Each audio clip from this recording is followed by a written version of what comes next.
All right, this could be just a very quick video. It depends if anybody shows up, has any questions. So Craig Harris released a update today, Sunday, 26th January, for Pocket Pennant Run Baseball. So for anybody not in the Facebook group, which you should be, but you do own the game, new update out. So this is basically bug fixes and that. So no features, no new features or anything. I mean, he's already put a slew of new features in it. There's more to come down the line. So because I've gotten some new subscribers to the channel, I'm just going to briefly go over what this is. And then if nobody pops in or nobody has questions, we'll just end the broadcast. So we'll probably do this for about a half hour and cut out unless people come in and do have questions. How do I do this? How do I do that? So what is Pocket Pennant Run Manager, which Forbes Field not included? This is a software, free software, that accompanies the Pocket Pennant Run cards and dice baseball game. So the PDF print and play version of Pocket Pennant Run is $14.99, and the physical game is $24.99. It literally is a baseball game that fits in the palm of your hand. With either purchase, you get this incredible software. So one of the main things people see this as being is a way to play Pocket Pennant Run completely digitally. You don't have to roll any dice, any cards, anything like that. So some people want to be able to just do that. You can also use this as a companion for the Pocket Pennant Run baseball game itself. Roll your dice. You can do anything from just print score sheets to create cards for teams to doing season replays. So the normal things that you might do in APA, do in Strat, or anything like that. But the other thing that it does too is that it's in its first iteration really is acting as a board game companion. So a lot of people use some of the games that immediately come to mind or applications that come to mind. Digital Diamond Baseball, which allows you to use it as a board game companion. You've got to type in syntax to use it, but it works very well. So there's that. I've seen other people talk about other products such as like PC Replay. With PC Replay, you kind of have to already own the season to be able to use. In other words, so if you're doing a 1978 replay, you would have to own the 1978 season for PC Replay. That's my understanding. So it's not a straight up board companion, whereas board game companion, whereas this and Digital Diamond are. So these two also have another thing in common, that and this is much bigger database wise.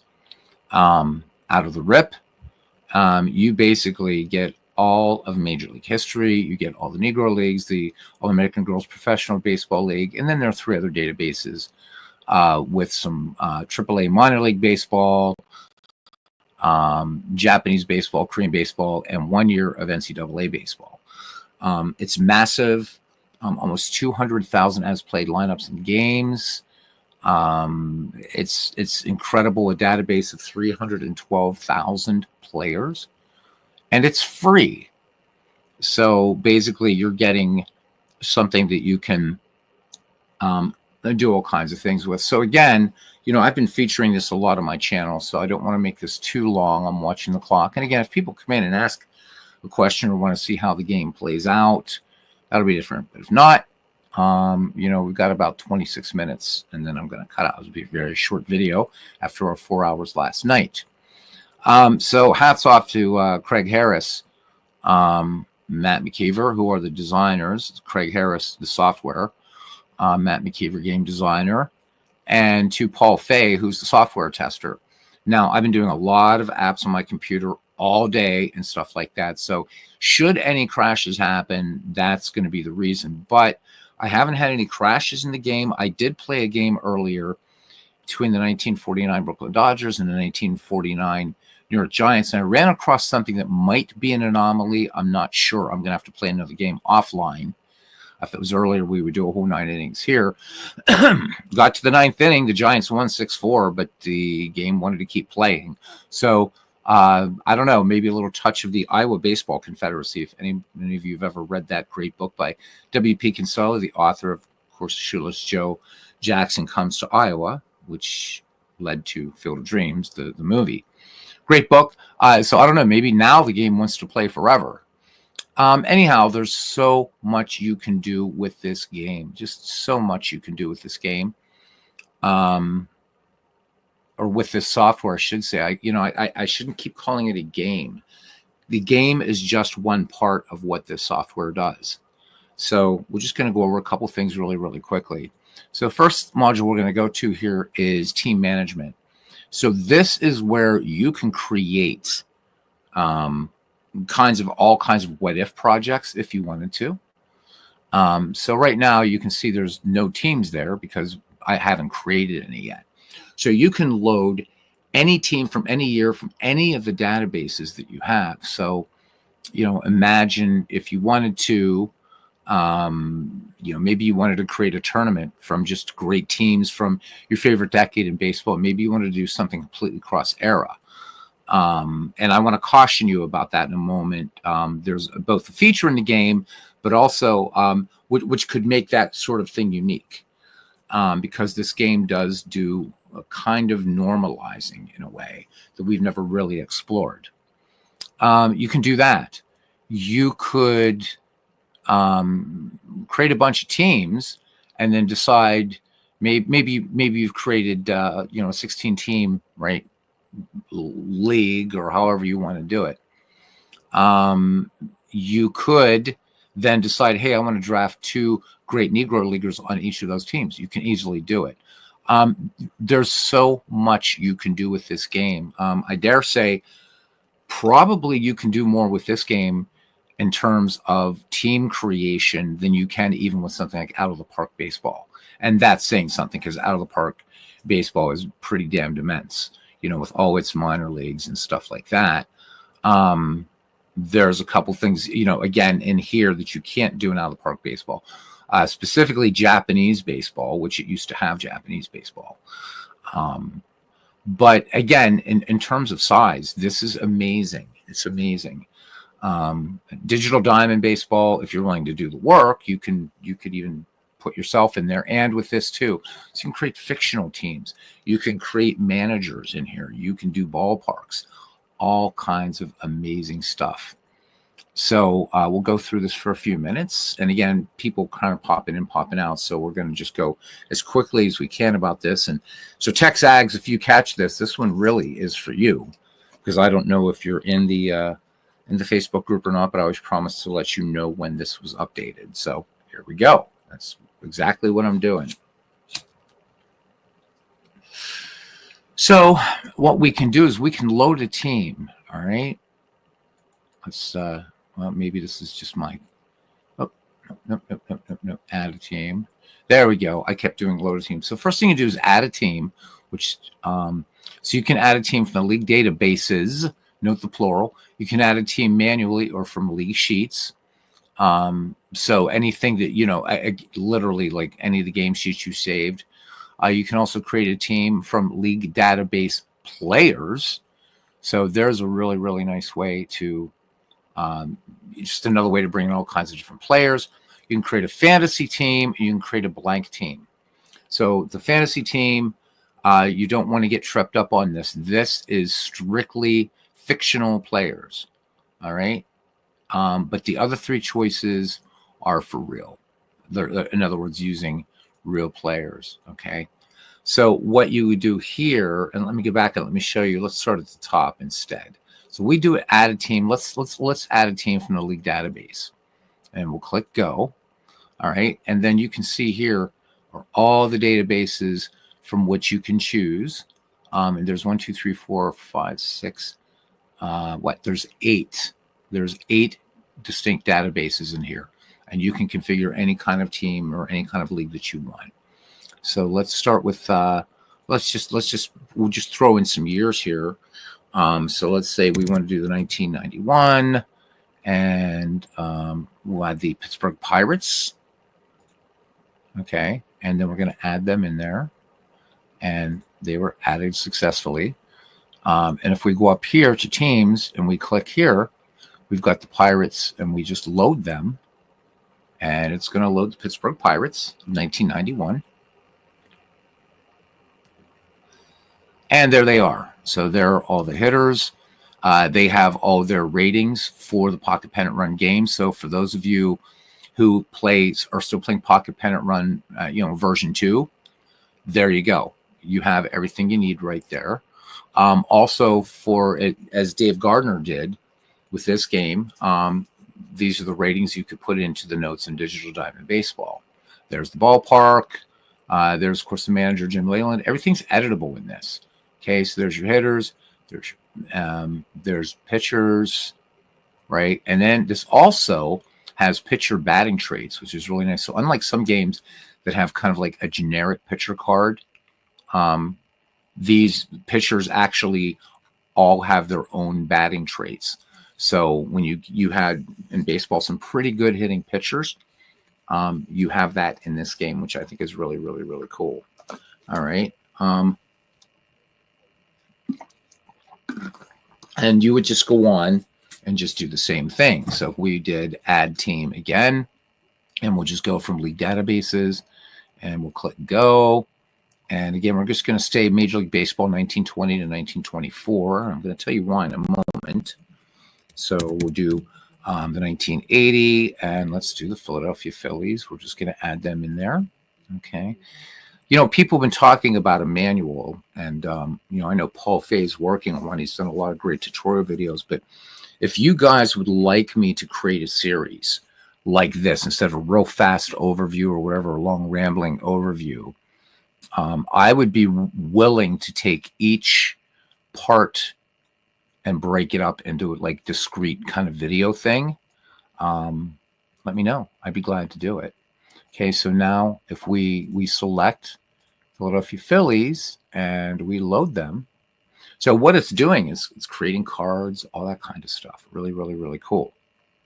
Now I'll show you some of the other things that you can do on here. So again, you can edit.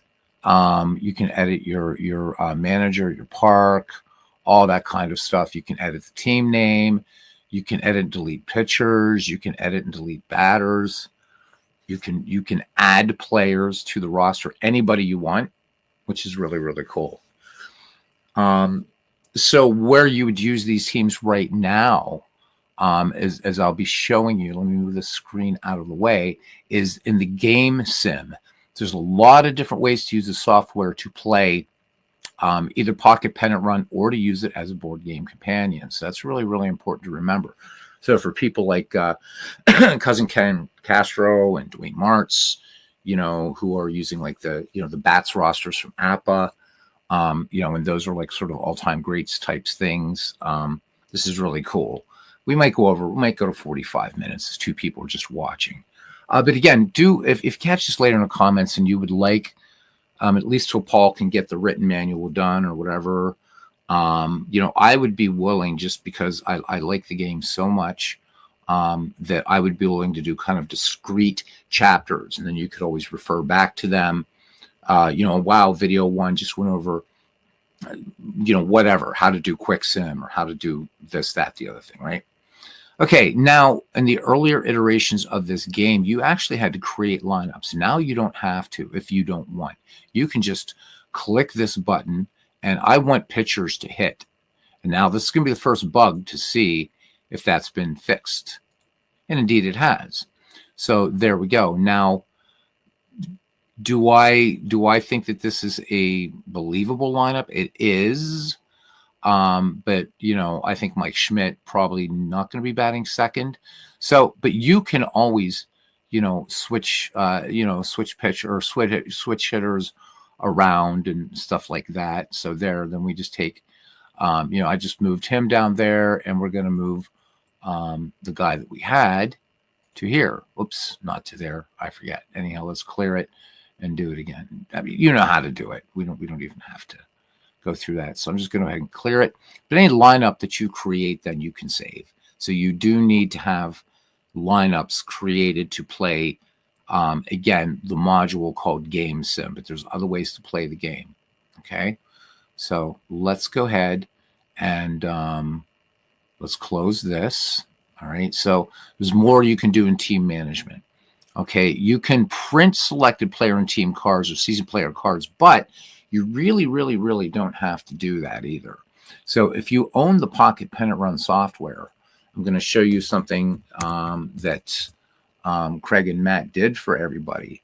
So this might save you a little bit of time, and this shows just the dedication that these guys have. All right, to their game. So if you go here, and I'm not going to give you the password, obviously, but if you go here, you will find not only the software itself, but look at this, under cards and rosters, there's everything that you could possibly want all ready to go. You would just download these, print them out. Pretty nice. I don't know of any baseball game with such a mammoth database that allows you to do this. So we go to Major League Baseball cards and rosters. So before, you would have to use the software to create these. They're already here. So maybe you want to use Excel, for whatever reason. You want to use, but let's just look at the Pocket Pennant Run cards. Okay, so I've clicked on Major League Baseball 1920 to, I believe, is it 23 or 24? I know 2024 is available. So these are, but up to 2023 is where they're made up, right? So let's pick, 1971.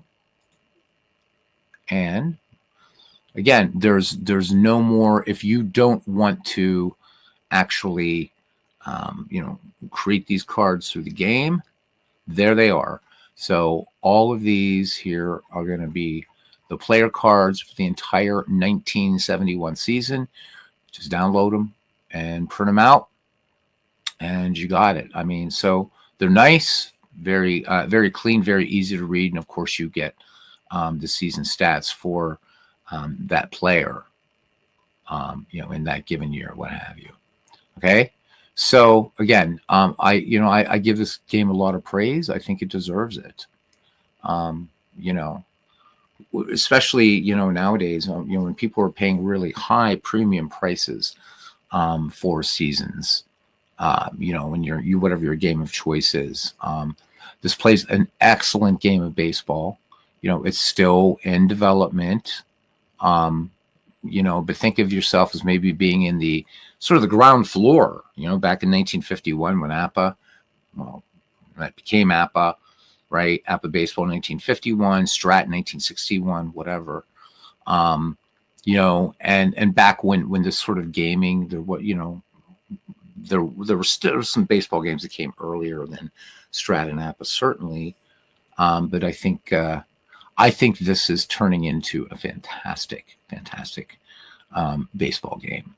So, and you get, if you have, some extra players you want to write in, create, you can do that. So you get blank templates right there, whatever. Okay.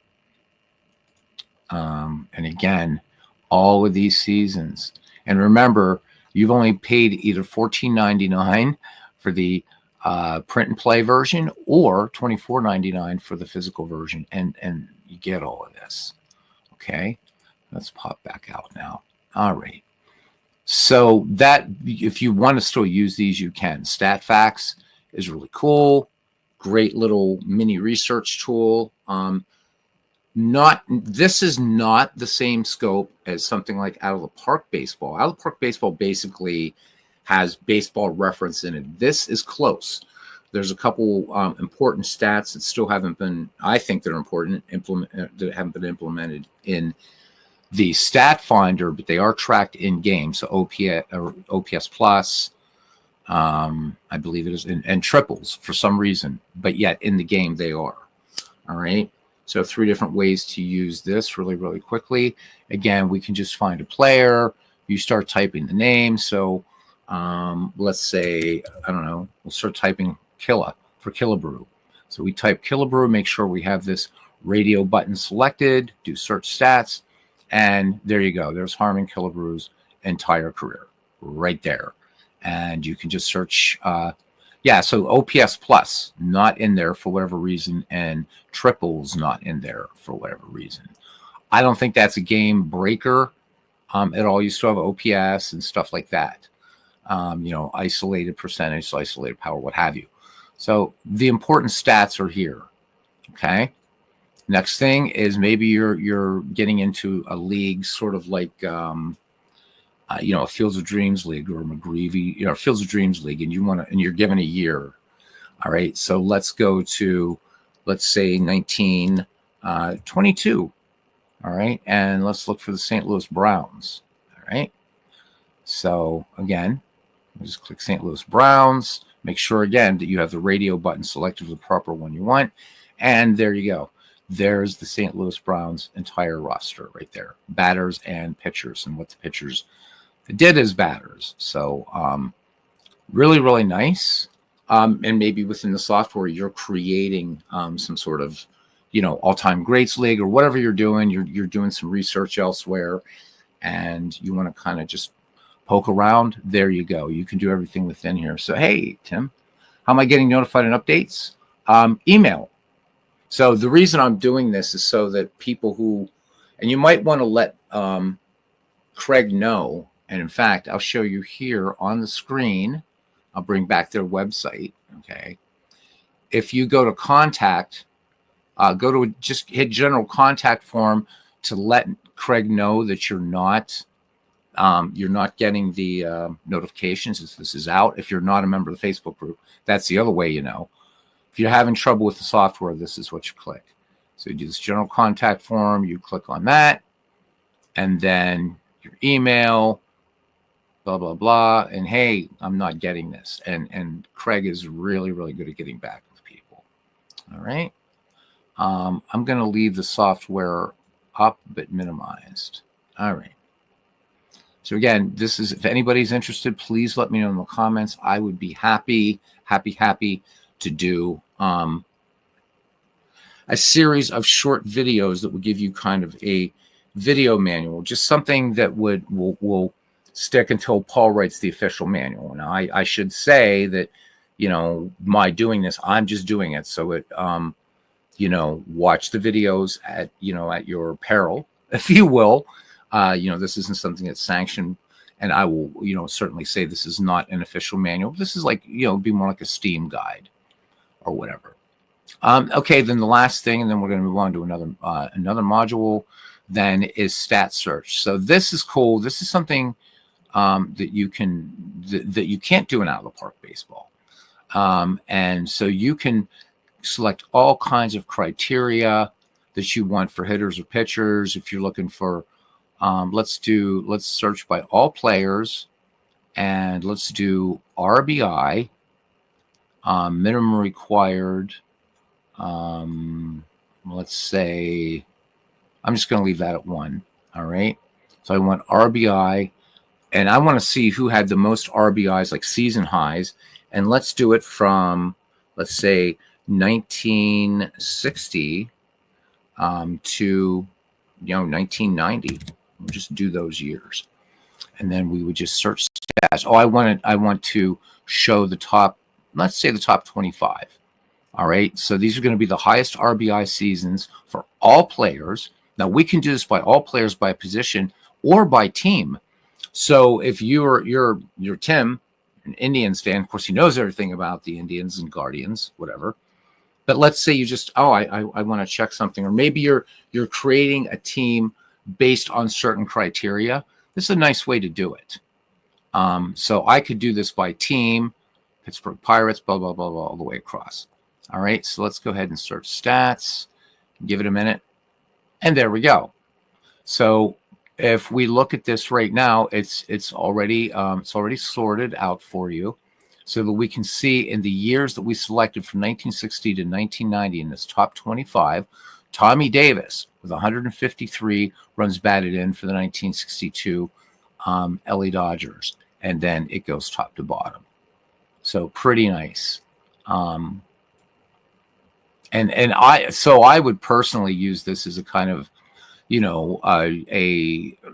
maybe a kind of adjunct research tool. Kind of nice, when you're creating something. If you're a player like me and you do a lot of what if stuff, Maybe, you're like, okay, I've got it, close baseball reference. Oh, damn, I forgot something. I think this is really, really nice. So we could close this. So we'll just let's just stick with this. And let's just say home runs. And again, I want the top 25 in home runs. I can search stats, and I think you guys get it. So there we go. And of course, as you would expect, it's going to be Roger Maris. So, and then you see Mickey Mantle second. Again, these are the years just between 1960 and 1990. I can switch that the way I want. And so I've asked for the top 25. And there you go. You can do top 50, top 100, just the top 10. All right, close. How about hits? But let's change this from let's say 1960.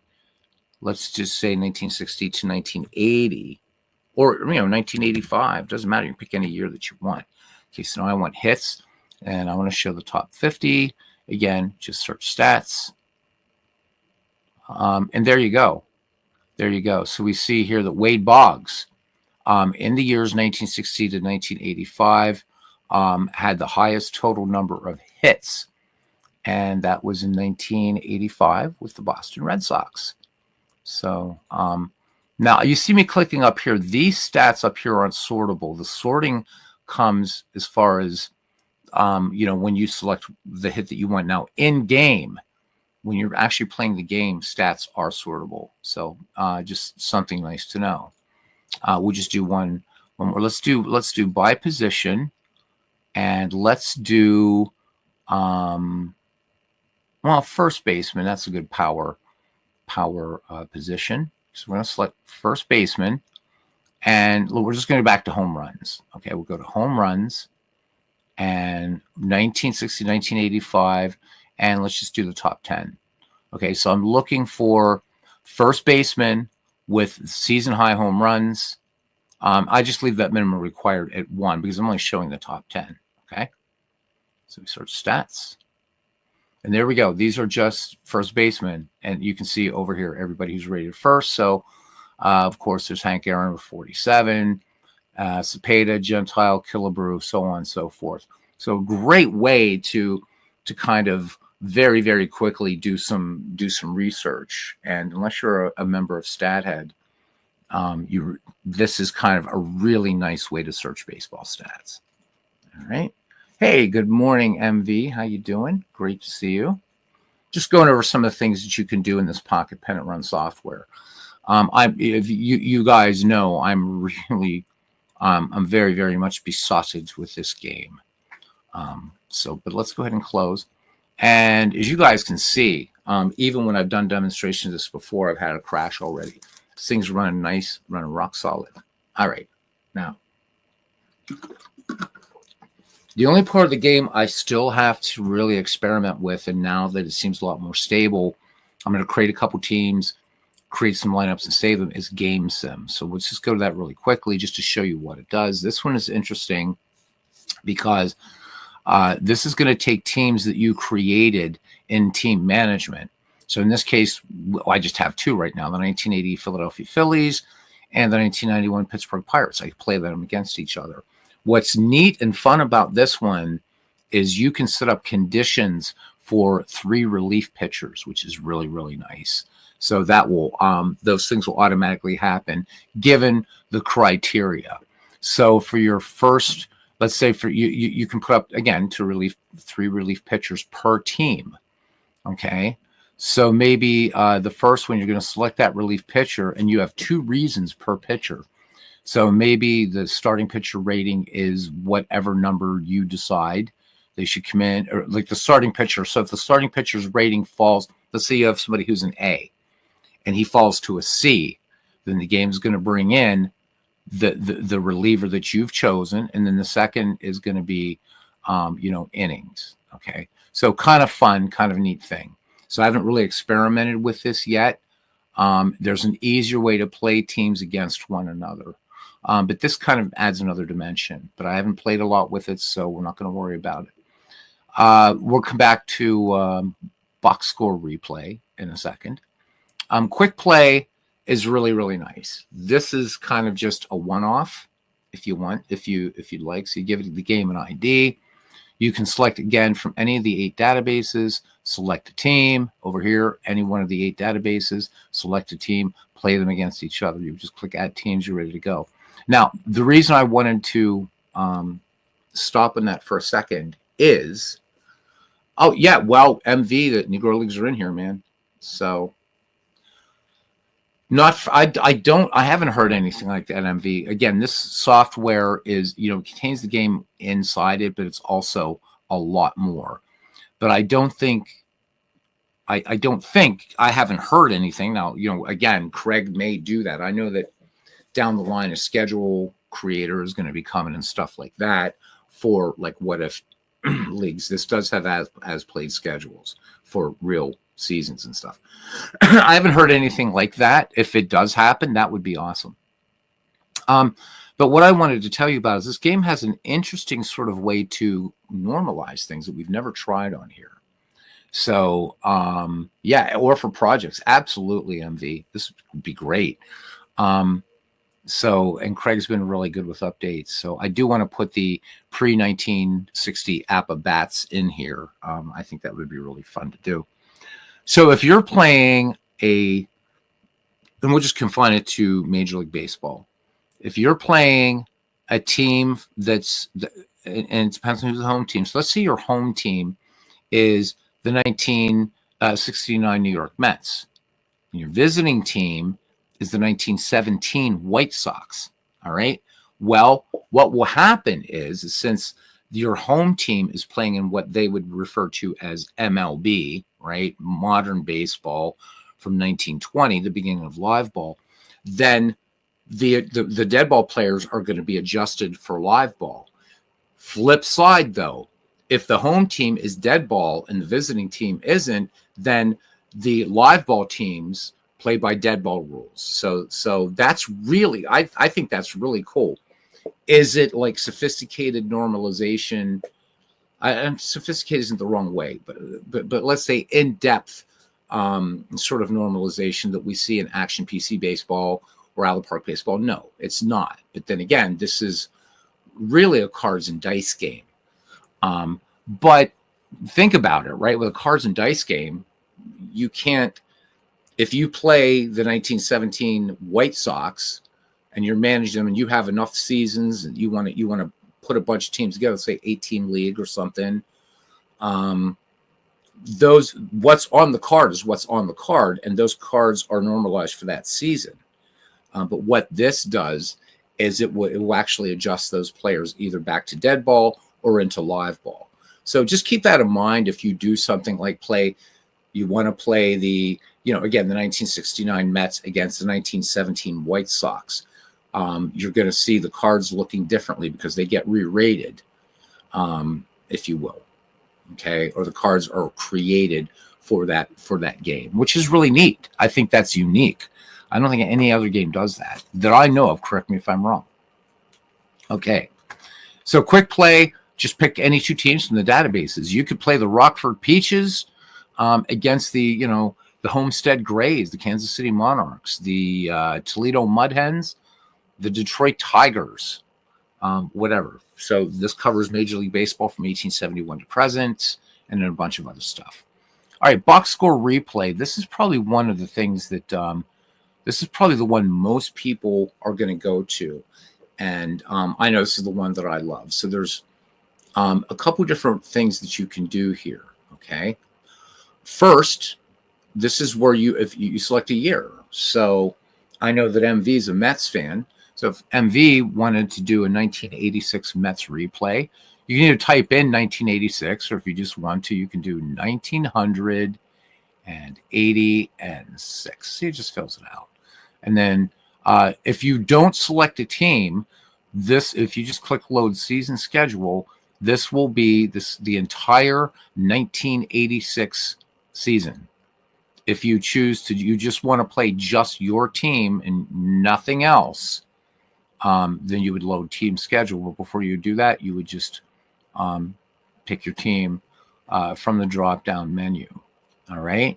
So, but we'll just load 1986 because it's always fun to have a couple seasons saved anyhow.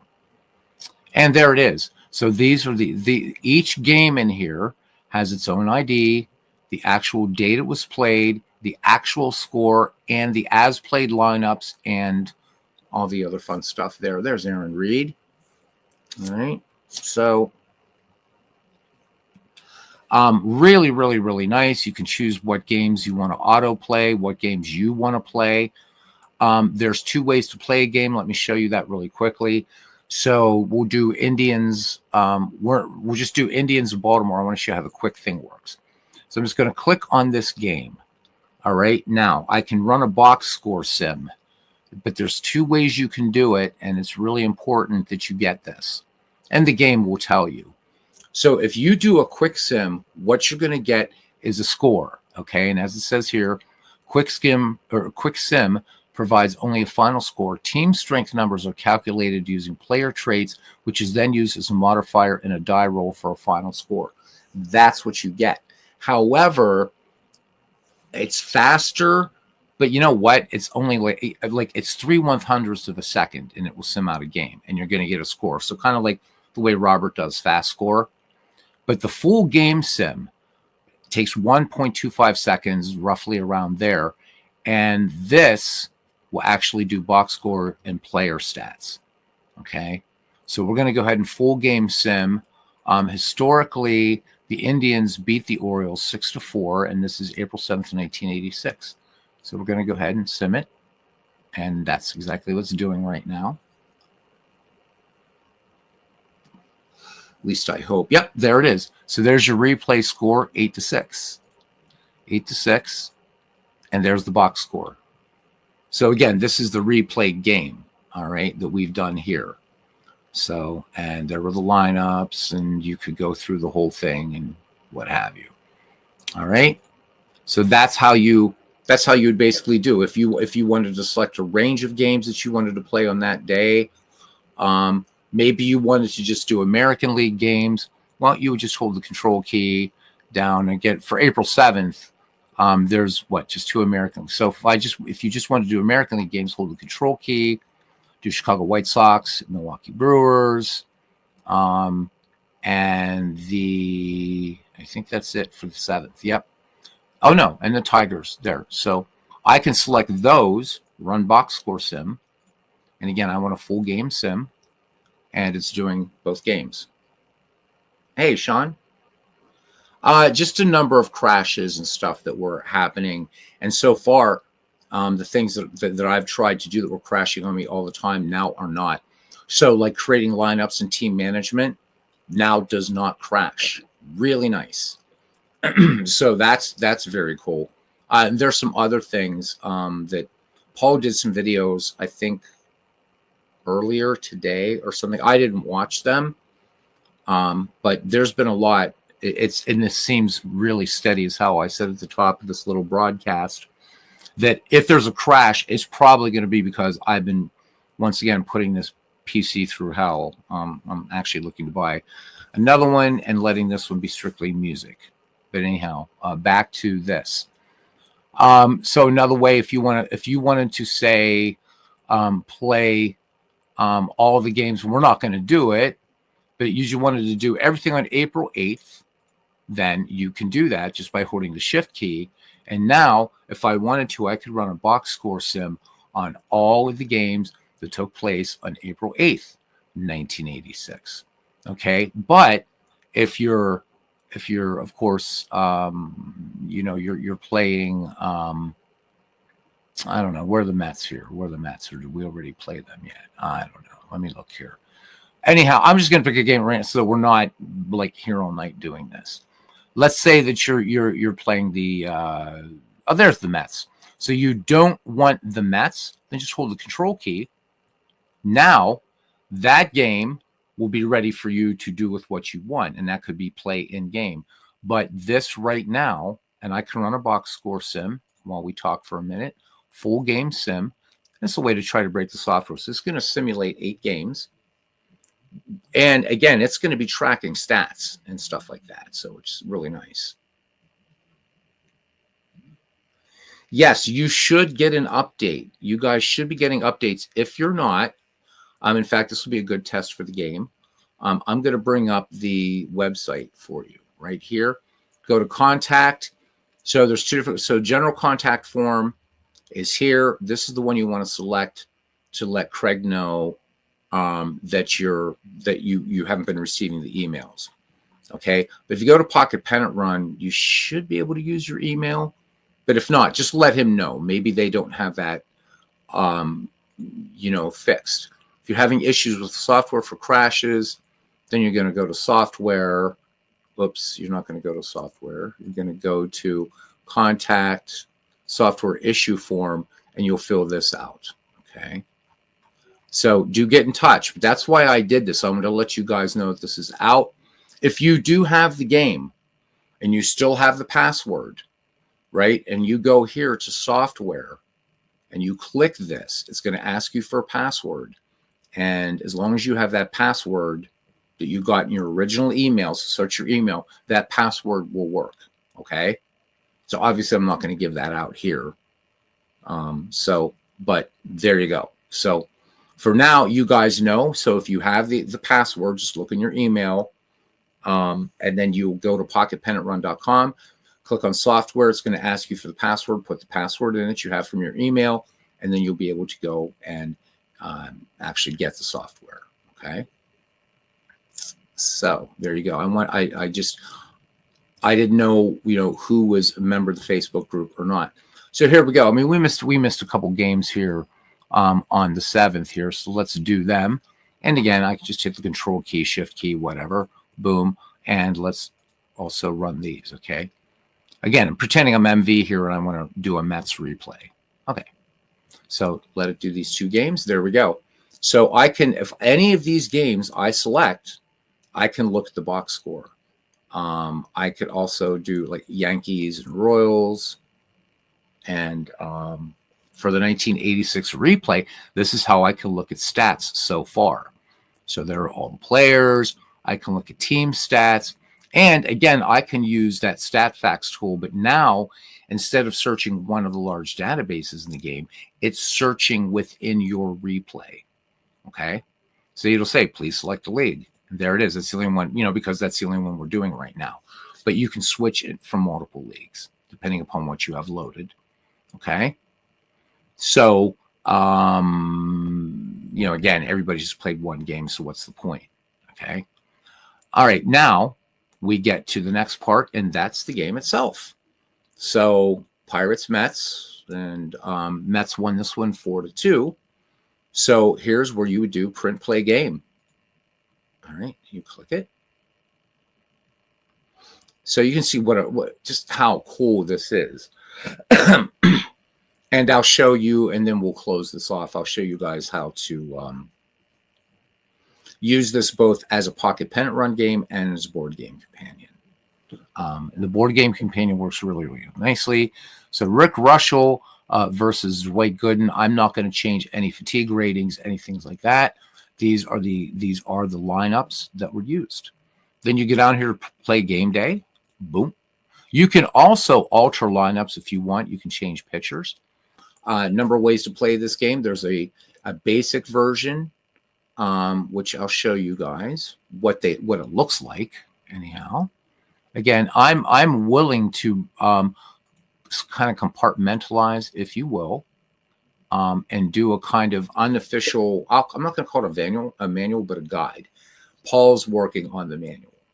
So there's nothing that says I can't do a guide. I mean, the game's released, so anybody can do it. So this is the basic game. I would suggest anybody that's new to the game, play a couple games using the basic rules. So the basic rules, there are no range plays. There's no need to position fielders. There's none of those lines, those zones that I'll explain. See the white die disappear. This is strictly roll the dice. So this would be like playing like APA Basic, right? Because everything starts in the pitcher's card. So we'll do one here. But let me explain the color coding really quickly. Anything that a player who's green is like an A rated. Blue is B, is a B rated pitcher. Okay, yellow is C and red is D. All right. So in other words, we're looking at the Pirates here, right? So, I mean, or not, we're looking at the Pirates. Yeah, we're looking at the or we're looking at the we're looking at the Pirates. There's Steve Kemp, pretty good left fielder. But in right field, R.J. Reynolds is only a C, right? And then out there in center for the Bucks is Joe Orsulak. Okay, not a very good Pittsburgh Pirate team, obviously. And you can see here, pretty weak there at third, Jim Morrison. Pretty good player, though. Every player has his own card. Every pitcher has his own card. Fielders, you can see just everybody in there. There's your bullpen. And here's that line. So we can see here that anything above the started line, these players actually came in. So the Pirates used 3 relief pitchers that day. And then you can look at your pitching data. And all of this is sortable. If you just click any of these, you can see that. So these are for the actual season. Okay. Let's go back to your current pitcher. Game basically runs left to right. You have 3 dice. So the red die, and let me make sure I've got the set to do for white numbers for the red die. It makes it easier to read. All right. So again, let me know in the comments if anybody watching this later, if you would like. What I'll do is I'll try to limit these. I do like to do guides even live though, because if people have questions, they can ask them right there. The only thing I would say is we'll try to keep it focused on the particular thing. So if the first part of the guide is team management, I'm going to explain that and answer questions just about team management. And then we'll just kind of do them in order.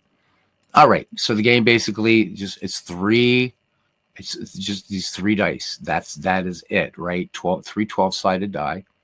You can see all the color coding here, which is really nice. Those of you who saw Pocket Pennant Run 2, it's not going to look like this. In fact, you can't do this in Pocket Pennant Run 2. It was mainly made to be an accompanying software. Then you would just play cards and dice. This game also pre-fills score sheets. One of the nicest things about this game, this will update as you play. So everything is filled out. You've got the fatigue rating for the pitchers. You've got their pitchers' ratings. You've got all the batter ratings. And again, these are the as-played lineups for this particular game. It shows you the Three River Stadium, Pitchers Park, and there's the manager. There's Davey Johnson's manager tendencies, if you will. And there's Jimmy Leyland. And his pitching. And then what you can do is after you're done looking, you can just close this. Anytime you want to look at the score sheet, you'll see it will update. All right, so how do you play the game? Well, first, if you're playing Pocket Pennant Run Basic, click the dice. Okay, so we see here on a red die, it tells us an 8. We look in the red column, and it says bat. So I know that bat is a yellow die. So I go over here, and I go to 7, and Lenny Dykstra has himself a single, so I just select hit, single. Lenny Dykstra's on board, hit batter up. So even if using the board game companion, you still got to do batter up, and that's no problem. Now, you see the little question mark over here? All right, so if we click on this, we'll see if Davey Johnson would like nails to steal. He says yes. Your choice whether you want to or not, but we'll go ahead and let him steal. So we click on Lenny, and we're going to get to this tab in a little bit. Click on Lenny. Steal is going to ask me, am I sure that I want Lenny Dykstra, who's rated an A, to steal second against Tony Pena? I'm going to click yes. And this time Tony Pena guns him down. So Lenny Dykstra's out. If you decide you want to redo that, well, you can do that just by resetting things, and he's back. So maybe we don't want nails to steal. All right. That's how you play the basic game. You don't have to warm up pitchers, and you don't have to position fielders. Now, we're going to get into playing in this advanced. So if we go once again to settings, and I'm going to show this boost and slump a batter too. It's pretty cool. So now you have advanced pitching and advanced batting. So advanced pitching, it says here, as it says, pitchers have to be warmed up, and it will give you a guideline. So here, pitchers are warmed up to little, that is to say less than 3 batters, or warmed up too much, later than 6 batters. So just remember 3 and 6. They will be penalized by a drop in level. So if they're warmed up too little, they're going to lose 1 rank in control. If it's too much, they're going to lose one in pitcher. So you do have to be mindful of that. Okay. I'm just going to turn on both advanced just for saving time. And now you're going to see the game's going to look very different. Now we have a white die here. We have lines, and these are zones. And you can reposition fielders in this game. So we can see over here, as we talked about, Jim Morrison, his defense is a D. So you have one option, right, is that we could move Sammy Khalifa at short, maybe here. But again, he's a C-rated shortstop. But maybe Khalifa might get to a ball that maybe Jimmy Morrison can't. But I'm not going to mess with that. Pretty decent outfield here. The only thing I might want to do is reposition our center fielder. So how do we do that? How do we do that? I'm glad you asked. So, itch. So we go to fielders. I can do set fielder positions. So watch my center fielder there. Center fielder right now is in zone 3. Okay, so it goes 1, 2, 3, 4, 5, 6. Or 6 zones. So if I want to set my center fielder 1 over, and again, so he is in zone 3, but we've got a good left fielder, but we only have an average right fielder.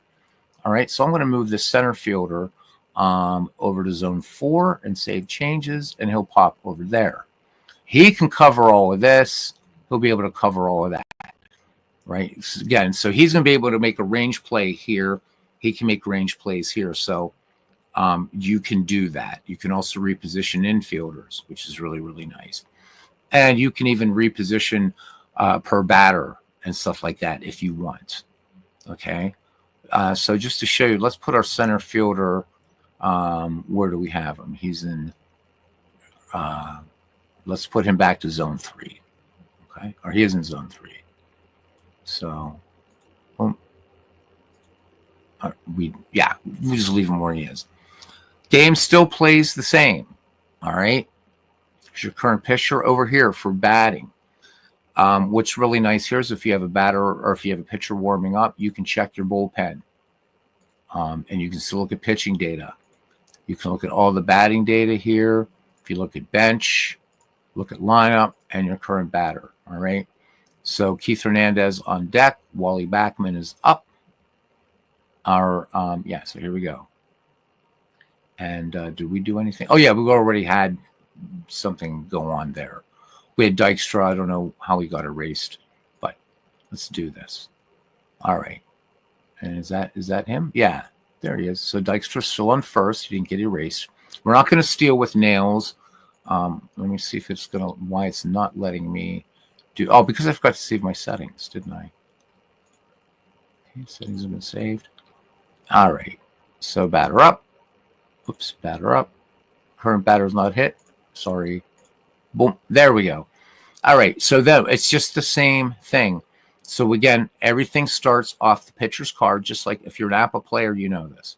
All right. So batter 9. And this is a single runners advance 2 base. Select my hit. And runners move up 2 bases. Now runners at the corners. Batter up for Keith Hernandez. What does Davey Johnson want to do here? All right. He doesn't want any pitch, no pinch hitter, no bunt, no steals. Okay. Roll the dice. And I'm waiting for, I'm going to do this till a range play comes up, and then we'll get to the board game companion. Right. So once again, this is batter. So we go over here. So yellow die, we see that's 8. And boy, I'll tell you what, Rick Russell's getting lit up here. So this is a single, and that's going to be an RBI. So we go here, single, the 2 asterisks mean the batters advance 2 bases, run scores, and the Mets out to a 1-0 lead here. And nobody out in the top of the first. Batter up. Here's Gary Carter. So Gary Carter shoots this one out towards center field. Again, this is a batter 9. Russell getting hit hard here, man. This is a single, runners advance the base. That's going to be another RBI. So these guys are playing like the 1986 Pirates, that's for sure. Wow. Not a very good team. I just want to show what range plays are. But again, this is so full featured, and the game is just a part of this software. You're pretty much limited only by your imagination. If you don't agree with ratings of players, re-rate them. You can edit players in this just like you can in Out of the Park Baseball, Action PC Baseball, and Digital Diamond. If you don't agree with the ratings, if you're saying, well, I think so and so should be a higher rate, like Jim Morrison, maybe you think Jim Morrison should be a C, B. You can make him an A defense if you want. Just go in and edit. Not in the game, you can't do it, but you can edit anything you want. Still nobody out. Holy shit. Here's Strawberry. He's probably going to do something nasty. There we go. Range play. So when a range play happens, that's going to come up this window over here. All right. We know this is a range play on Sid Bream. So Sid Bream is a B rate, right? He's a blue. So even if you just remember the colors, green, blue, yellow, red, right? So cool colors to warm colors. If you're an artist, that's a great way to think about it. All right, we can see that this dice result is a 10. We just get down to 10, and it's another single. So this one gets past Sid Bream into right field. You just click there, and then click there, and now the bases are loaded. And boy, pretty spooky how these Pittsburgh Pirates are. The Pirates were terrible in 1986. They really were. So this is before Mike LaValliere, Andy Van Slyke, right? The big Tony Pena trade that brought over Mike Dunn, Andy Van Slyke, and Mike LaValliere. And 2 of the 3 did pretty well. Mike Dunn, not so much. All right, so here's George Foster. Now, when everything disappears, this is either going to be a walk, strikeout, something like that. So this is a batter 2. We see it's control. Controls the yellow die, 9. And this is a walk. Rick Russell walks somebody in. Walks are under hits. Click that. Another run scored. Things are looking pretty bad here for the Pittsburgh Pirates. What does Jimmy Leyland wants to do? He's saying relief pitcher, yes. Again, your choice whether to do this or not. But this gives me a chance to show you how bullpen the bullpen thing works. Okay, so I know that these players above the dotted line actually pitched in this game, but I'm going to get probably 2 innings out of these guys. So I want to look for somebody that has that can maybe mop up some innings and stuff like that. I can change their fatigue rating if I want, though, too. So let's say, for instance, I want to bring in Pat Clemens. All right. Let me look at Russell. He's a righty. So we're getting hit here. So maybe I do want to bring in a lefty at some point. But let's just bring in Celio Guante, for instance. Okay. I can warm up the selected pitcher. When he comes in, we can change his fatigue rating. So right now, he's warming up. So you see there's a 0 and no color in the box. So watch what happens. All right. So we have Hojo up there. Okay. And this is going to be a range play in Orsulak and center. We look at the 5. Oh, we got to look at this. The white die just serves as another kind of visual reminder to what zone is going for. So you see this 3 and this 3. This die has nothing to do with this result, obviously. But it's just showing you, hey, this is going to 3. Okay. So we're going to look at the blue die because it's defense. It even tells you up here, fielder defense, blue die. It's a 5. And finally, we get a fly out to center. You click on that result and then just click F8. Okay. So finally, the Pirates get one down. Now notice over here for Cecilio Guante. See here? Now it's yellow. He's not ready yet, but this is a good kind of peripheral vision reminder. When you see this thing green, you know he's ready to go. So it gives you the number. It's the number of batters. So at 1, he's obviously not ready yet. Okay, here's Rafael Santana. Okay. And this one is a 9 batter. And this does left-right things. Left-right has its own kind of rules, as do park effects. So this has park effects as well. All right. Anyhow, so we have a 9, batter 2, and this is a line out and a double play. So the Pirates are going to get out of this one, right? This is going to be line to short, and then we'll do the line out double play thing. All right. So let's do, and this is here you have the quick outs. These are the most common outs. but you go to manual outs. This is where you're going to get triple plays and all that kind of stuff, and line out double play, right? So I can look at that, and it's saying line out double play to short. So line out double play, and I can do can be shortstop, second, and I'm just going to pick first. And if I pick the wrong one, it'll tell me. Oh, but see, look, Darryl Strawberry is safe, so you don't get the automatic double play. So always make sure to do that. If you just call it a double play, because sometimes in a line out, the player can get back. So it's tempting to do just a regular double play, but don't do that. Try to follow the game, what it says. All right, here's Dwight Gooden. Hopefully we get the third out here. Now see, Cielo Guante's number's up to 2. If he comes in right now, if I brought him in on his card, he would drop 1 on control coming in. If I let him go too long, he's going to drop over here. This is really the important one, because you can see here that on Rick Russell's card, the only time that he's going to strike out from the red die is on a roll of 1. Now he can strike out from a roll of 1 to 5 on the yellow die, and then if you add in a 6, there's a drop K. If you select drop K, it may be that the runner still makes it to first. Okay, as you guys know, I don't have to explain baseball rules to you. All right, so this one is 11-11-2. So again, this is off the batter card, and this is 11.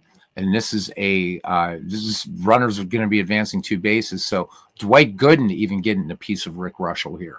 So this is going to be a 2 RBI single, because it is a single, 2 asterisks. 2 runs come in. The Mets are absolutely destroying the Bucks, and Cielo Guante is ready to go. I know that by looking here. If you forget to warm up a pitcher and you're playing advanced rules, believe me, you're going to want to do that. You're going to want to make sure to remember. Again, you can choose to play with no warming up pitchers, but have advanced fielding rules. So I just like playing with both. All right. So then what we're going to do here, right, is we're going to go to our bullpen, and we're going to select Cecilio Guante. Now here I can change his fatigue rating if I wanted to, to try to get him to mop up some innings. So I think I'm going to actually put him in here for 4. And enter. Okay. Now, if I go back to current pitcher, Guante's in there. He's green. He's fresh, ready to go. Lenny Dykstra's up. I'm hoping to get the third out so we can do the board game companion. Actually, we could do the board game. We will. We do when the Pirates are up. All right. So here's Nails. Tells you what he did his last at bat. He singled. Okay.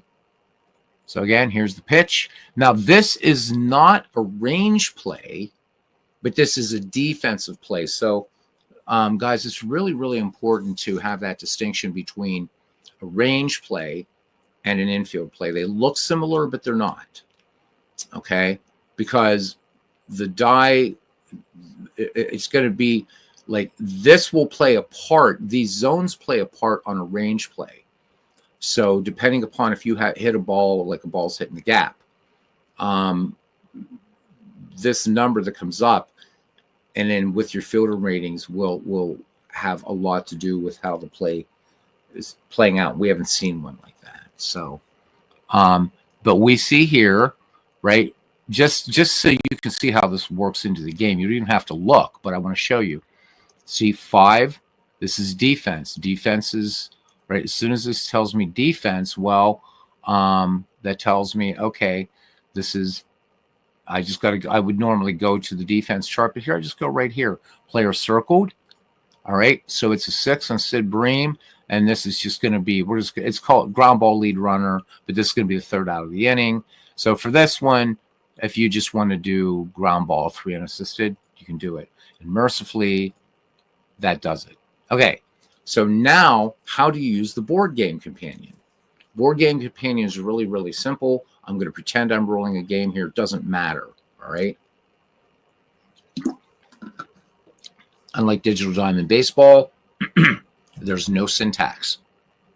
Everything is point and click. All right. So RJ Reynolds leading it off here for the Pittsburgh Pirates. Let's roll a die. And, oh, hey, it looks like he has a single. All I do is just go to select hit. I'm not even going to touch these dice. Select hit. And RJ is on. Batter up. Okay, there's Joe Orsulak. Now, maybe you've rolled, and you're whatever. I don't know. Let's say, just for giggles, don't worry. We're not going to play the whole game. How do I do a steal? I'm doing this because I want you guys to see how the board game companion works when you have runners on. So let's say we want Joe Orsulak to steal. Now, if we click here, you're still going to see that, or we want RJ Reynolds to steal. Now, RJ Reynolds did have some speed, but you'd be looking at this and saying, well, yeah, but geez, I can't. If I click steal, it's going to give you the message, are you sure you want to steal? And then the pocket pennant run dice come in. Well, you don't have to do that. You just click this tab right here, Board Game Assistant, and you just select whatever happens here, right? So you could throw for, if you've rolled, there's where the pickoff's going to come. So RJ was picked off. Maybe he was caught stealing. He stole, but there's an error. He's able to make it to third, just a straight up steal. So we're just going to have RJ Reynolds steal, and he's just going to be safe. You just select steal. Okay, so we got RJ Reynolds now in scoring position. I'm going to roll the dice again, and this is going to be just a. Oops, I didn't mean that. I meant roll the dice that I'm playing. Okay, so this is. Let me just reset this at bat. That was my fault. I'm so used to playing just pocket pennant run. Okay, so I roll the dice, and this is going to be, and we had him steal, right? So let's get him over at second so we don't mess up here. Okay, so he's safe. Boom, safe. All right, so here's Joe Orsulak. Joe Orsulak's going to hit this one. Let's say he makes an out, and this is going to be ground ball. Lead runner is at second, so we could do that. All right.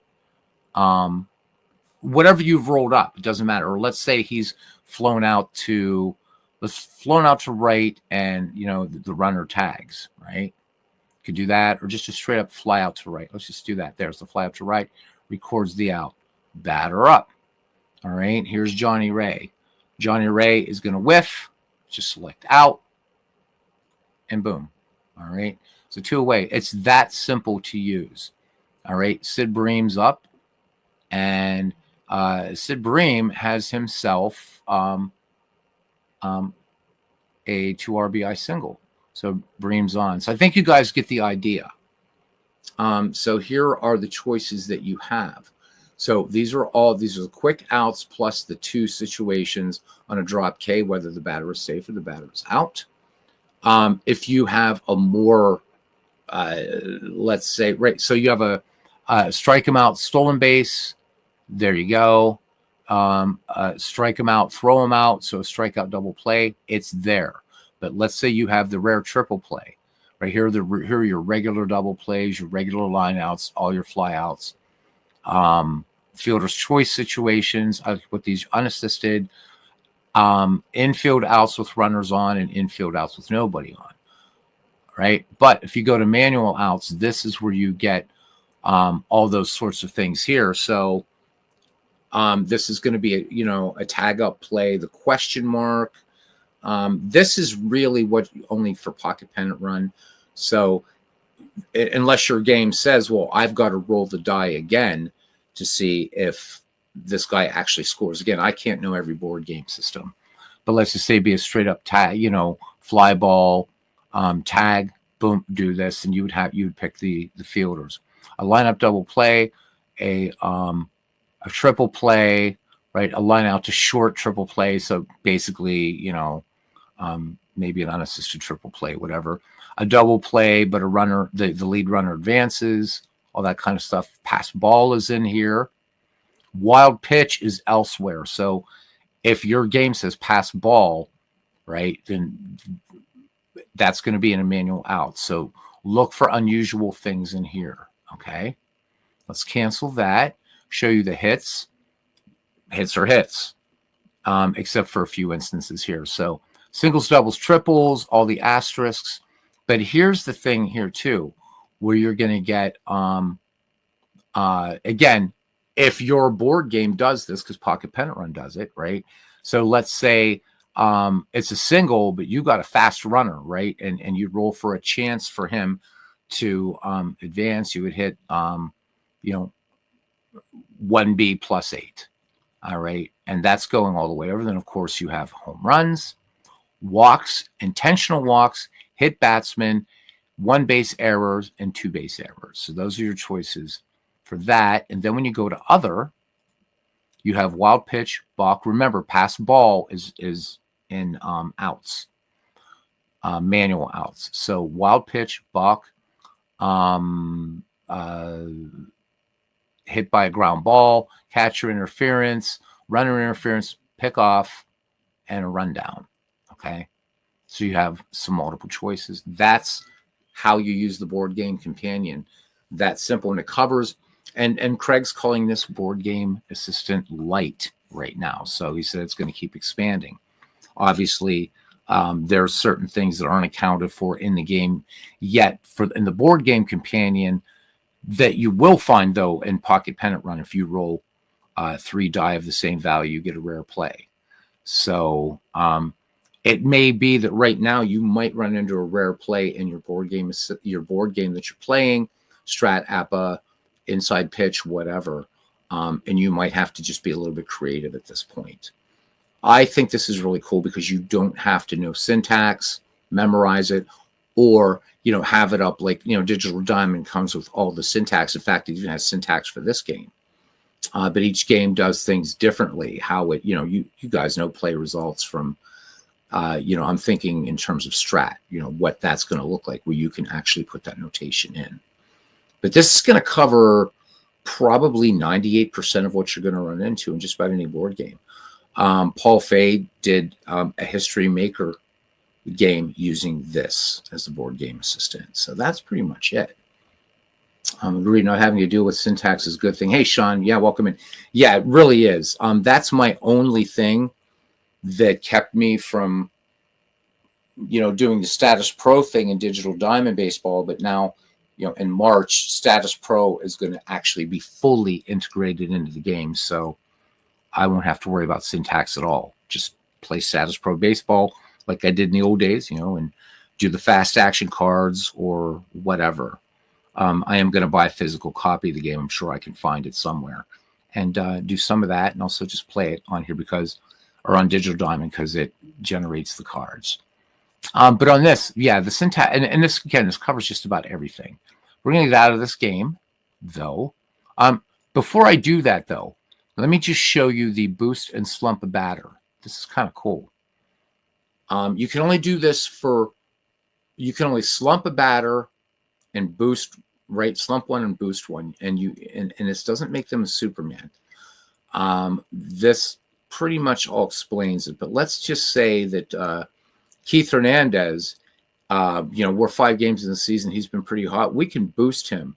So what happens is that everything for him, he's not going to be infected by the lefty righty thing. So if it's the same handedness in the game the pitcher has, as you know, he has an advantage. Well, for a player that's hitting hot, all of his results, if it says left R, it comes from the batter number, always. If he's slumping, then what happens to you, or what happens there, then they get they get knocked down on their bat trait, right? Whereas in boost, they get up one. So this could be the difference between a double and a home run right there. Okay. And then this will automatically fix it. Okay. So the player will continue to boost until 3 more consecutive outs. So if Hernandez goes 0 for 3 in the game, he loses that boost. His next at bat, he's going to go back to his normal ratings. Okay. So did we boost him already? I believe we did. Okay, there, he's boosted. Keith Hernandez for the New York Mets, he's been boosted. I don't know what that, and for the Pittsburgh Pirates has been boosted. Oh, I don't know if I did that. All right, let's put Sid Bream, because I haven't forgiven him for 1992. We're going to slump him. Okay. So Sid Bream is in a slump. So the slump lasts until he gets a hit. So this goes, this will like stay with the player. Okay. This is like the slump, the boost lasts a game. So you can't just, again, so if let's say if you were doing 1941 and you were playing the as played game, right? And Joe DiMaggio hits safely in 56 games. You're doing 1894 or 1897. Willie Keeler hits in 44 games. Pete Rose, 44 games. Well, you could do it for those 56 games or 44 games. Keep boosting them until, but again, that could end. There's no guarantee, but you could simulate a hitting streak in an actual season. And so I think this is really, really nice and a lot of fun. If you wanted to really get deep into it, and going into August that your guy was slumping in August of whatever year it is, you could slump him on that date. So a really, really, really fun addition. Okay, let's go ahead and close this. That's pretty much it, man. Barry Bonds and Mark McGwire will boost. Exactly. How about it? So there we go, guys. There's not much else to say. There's a lot. There's much more to this than meets the eye. We'll close this. And again, so the other thing too is if we let's close this because we haven't finished with this module. So down here, select a previously saved season. Well, I've got 1949, which I was doing earlier, 1986. Or if you just want to do a day in baseball, if you do pick and print, you have two choices. All right. You can pick a date in baseball and show available games. This is just Major League Baseball, by the way. So this doesn't work for the others. This will work for 2 of the 8 databases.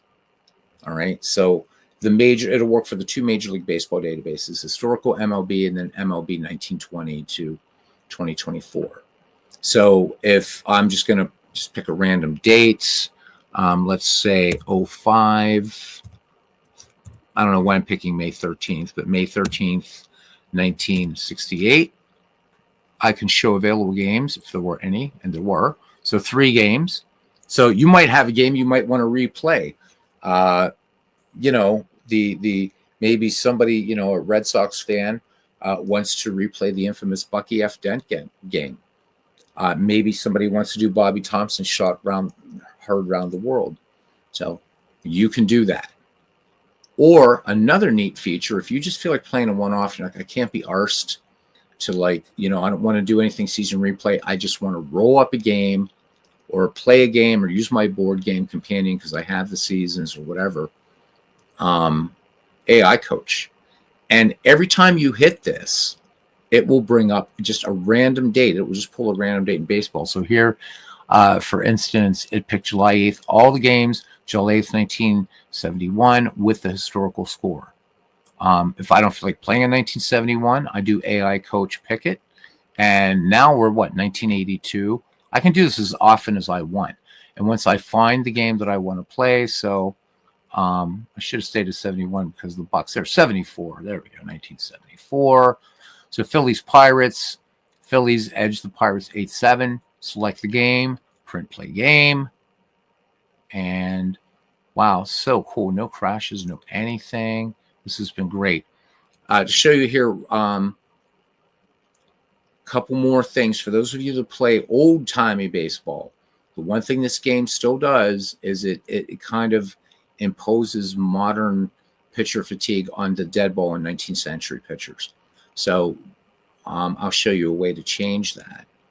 And I'll just show it just by using these. So we have let's see, who's starting here? Doc Ellis.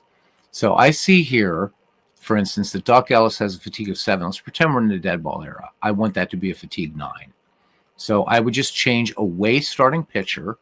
But what I would do is I would just select my starting pitcher again, Doc Ellis, give him a 9 and select enter. And now you can see his fatigue is 9. So there's a nice little trick for you if you're playing dead ball or 19th century baseball in this. And there's only 4 or 5 of us in the community that do it. But if you wanted to, that's what you could do. Okay. But let's switch Ellis back to where he should be, right? That's how you do it. Pretty simple, and make him a see. I don't have to change anything, but I did anyhow. Just trying to break the game.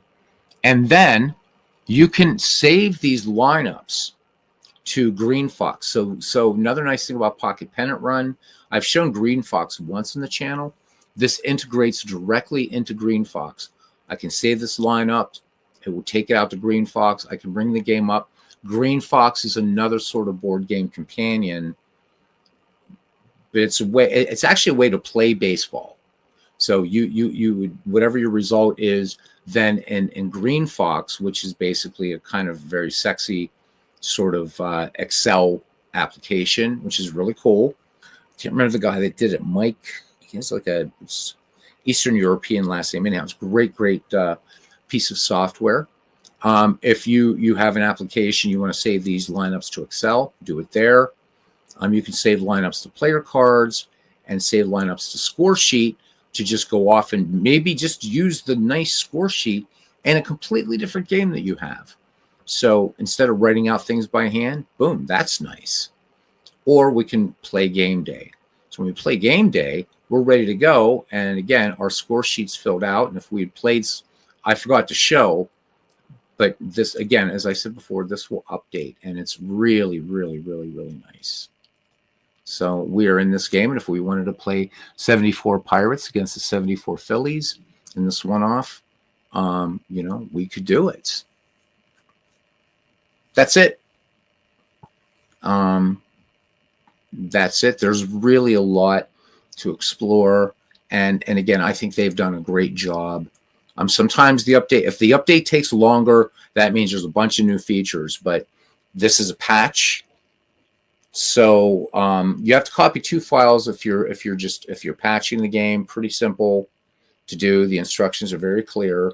What I just do at this point until they say, all right, now the game has been so rock solid, we're going to concentrate on features such that you'll be able to just use your existing databases or the teams that you've created.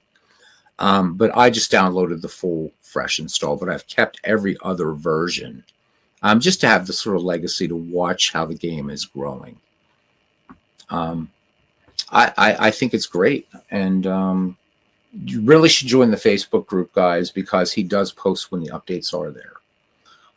Sean says, we're going to have to check to see we can add players that are missing from team rosters. I wonder if it's easy. I wonder if it's unlimited.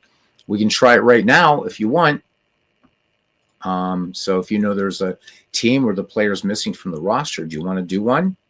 Let's do one. Let's jump out of this game. And let's jump out of this game. And let's jump out of this.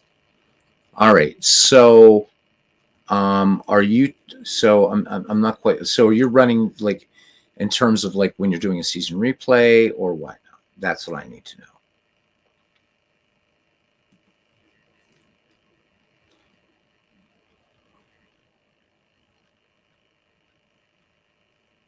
Because in team management, it's super easy to do. So, but I don't think I think you're talking about maybe in a season replay. I don't know. So there's Pittsburgh Pirates. Let's load them. And then I can add a player. And then I can, add a player pretty much. Okay. Convert stats, whatever. Oh, for season replays, yeah, that I don't know because I haven't done a season replay, a full season, because this game hasn't been out long enough for me to really jump into that. But we've gotten, a couple days done in April. So, Sean, that'd be something that you could. I don't know if you've asked in the face. That's a question you could ask in the Facebook group. I mean, what they don't want is people posting issues in the Facebook group. But guys, just join it. It's Pocket Pennant Run. And that's, I mean, again, and then let Craig know. He'll say, fill out the contact form so that way it gets sent to your email. I was doing something. I thought something said, check your email, dude. It's Sunday because he does tend to release things on Sundays. And there it was.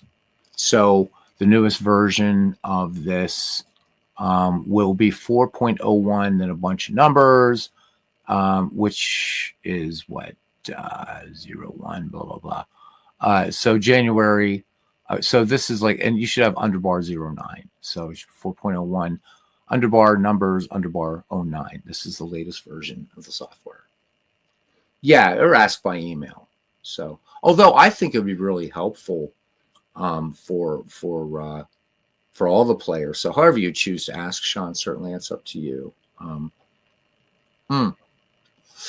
Last one here is game day replay. So when you hit game day replay, do I still want to load a game? Yes. So if I had a game that was in progress, this is how you can load and continue games. If you hit cancel, it's going to give you the movie thing here and stuff like that, which again, you can always jump back out of. The one I'm interested in, or the two now, because I know how to do the rest of this stuff, is I want to work with team management and game sim. These team management, I've messed around with a lot, but I haven't done anything with game sim. So I do want to see how that works with those relief pitcher criteria and stuff like that. But I'm glad people showed up. And hopefully this will be something useful. I know I said this was only going to half hour unless people came in, which people came in. So we're going to close it down here soon now because we did 4 hours last night. And only an hour of that was the game. Any other questions you guys might have that I can answer? That one I don't know. As far as I know, for non-carded players in the cards and dice version, Sean, you can add them by writing them because they give you those extra templates. I would surmise that if they're missing in a season replay, I'm not really sure because I haven't run into that yet. So you're welcome, MV. Denny Shans, how are you doing? Any updates on what I'm going to do on Super Bowl Sunday? A crap ton of baseball. So I was thinking of maybe talking to the community maybe next Saturday, having another kind of baseball chin wag. You know, again, we'll have just a diamond mine game running in the background for people because it's got the best play-by-play around. And just see like what games you would like to see. I can tell you guys what games, which there's a lot of them. I know, Denny, that we're going to do, like there's going to be like maybe a double header of MLB The Show.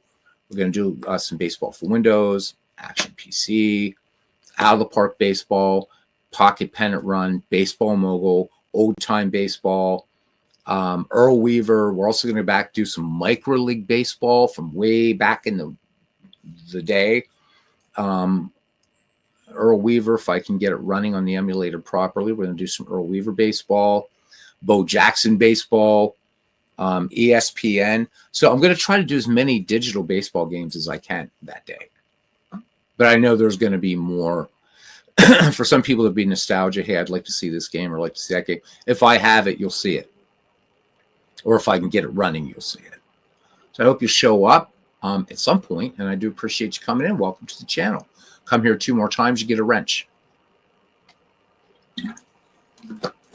But it's been really fun. Started doing it in 2019 on this channel. So this will be the 6th edition of the Super Bowl baseball tacular, whatever you want to call it.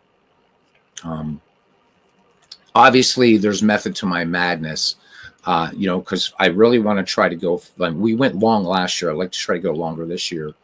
And so it is kind of cheating bringing in MLB The Show.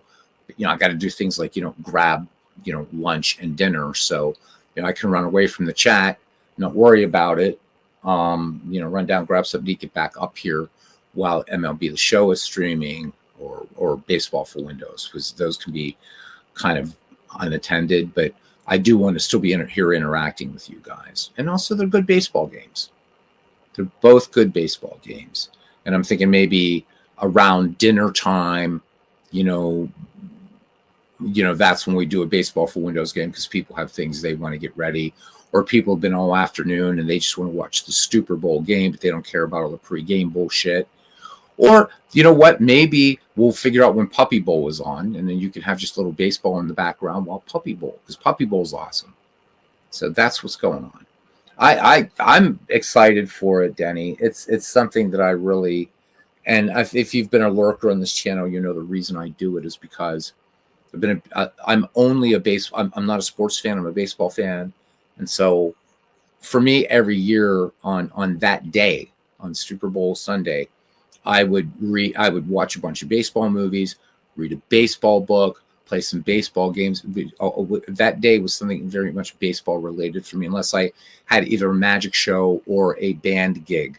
That's what I would do. And then when I started this channel, and then came to America in 2019, it's like I'm gonna do something, and I expected like 2 people for that whole night. And that first year, I think we had like, and this channel wasn't the size that it is now, which is not big, but I mean, I think then I only had like 150 subscribers. We had like 20 people. And for a channel that had 150 subscribers, 20 is a lot, because you're usually looking at, you're going to usually get about 5% of your total subscribership in a bigger draw stream. So I was really, and we've just been doing it ever since, and it's been a lot of fun.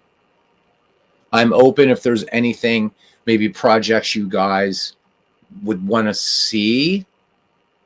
You know, we can do some tutorials, whatever.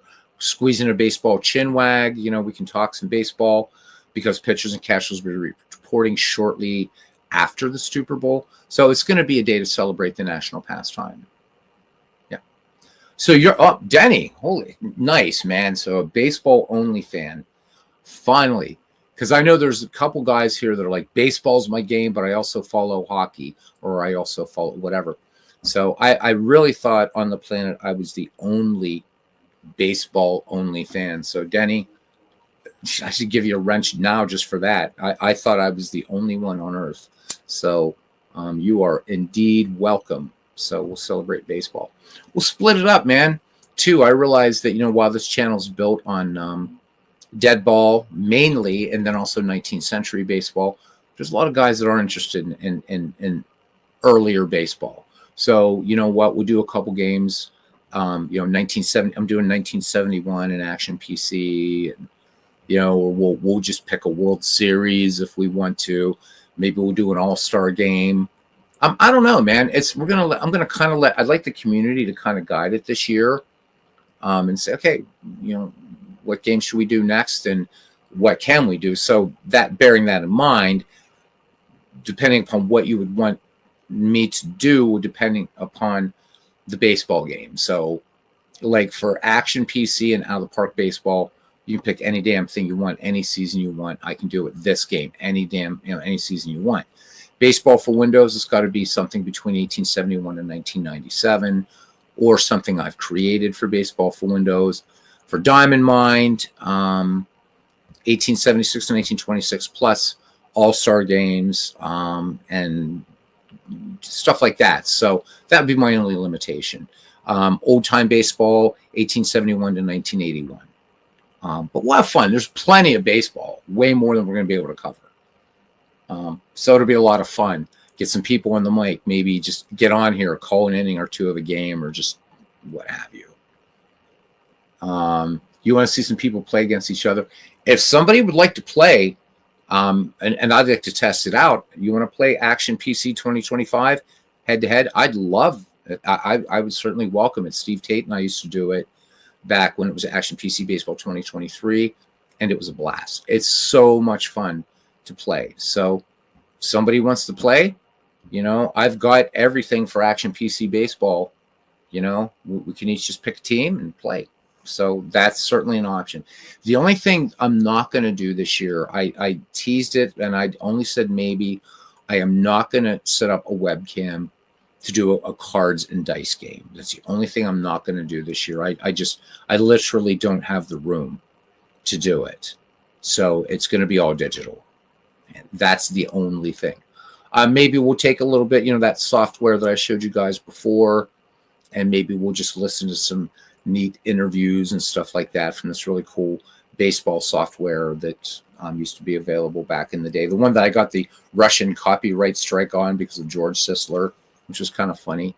So think about it between now and then, the kinds of things, and we'll do it. We can set things up. So Sean says, at the very least, we know it will be a hoot. Yep, at least we'll be watching. Yeah, I mean, it is fun. And again, that first year, I told Ken Castro, I said, I think it's just going to be you and me, Ken. And I said, so what do you want to see, for at least a game? And he said, we'll do something Federal League. So I did. And people started coming in. I'm like, oh, my God. So I said, all right, chat, pick something else in another game. And they said, let's play the infamous Bucky F. Dent game, 1978 Red Sox Yankees. So we did that as a nightcap. That first year was the short one. And then, it went just more and more each year. So I'll let you guys know what time I'm going to come on. I don't know what time coverage actually starts. I know it's something goofy like 10:30 in the morning or something on that Sunday. And we're gonna go the distance, man. Gonna go the distance. Coffee at the ready. So, Denny Shans, another baseball only fan. I'm loving it, man. So, finally, after all these years, somebody else who's a baseball only fan. Thank God. Because I think the only other person that I ever heard of was the sports writer Thomas Boswell. He's a baseball fan.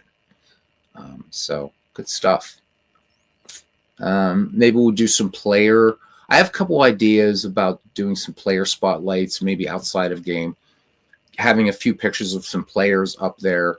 Getting into the baseball biographical encyclopedia because that's proved popular. Talk about some players in the bygone era and stuff like that. So up to you guys. Maybe we'll take a couple, something from Steve Tate's Negro League, Major League equivalency rosters, put together a Negro League team, play them against, another team. Maybe we'll pick one where, half the chat, right, is going to manage a team, right? So you guys have to do it by consensus. Set the lineups, whatever. It'll be total chaos. So, your fun word of the day. Oh my goodness. So you want that to actually be a thing.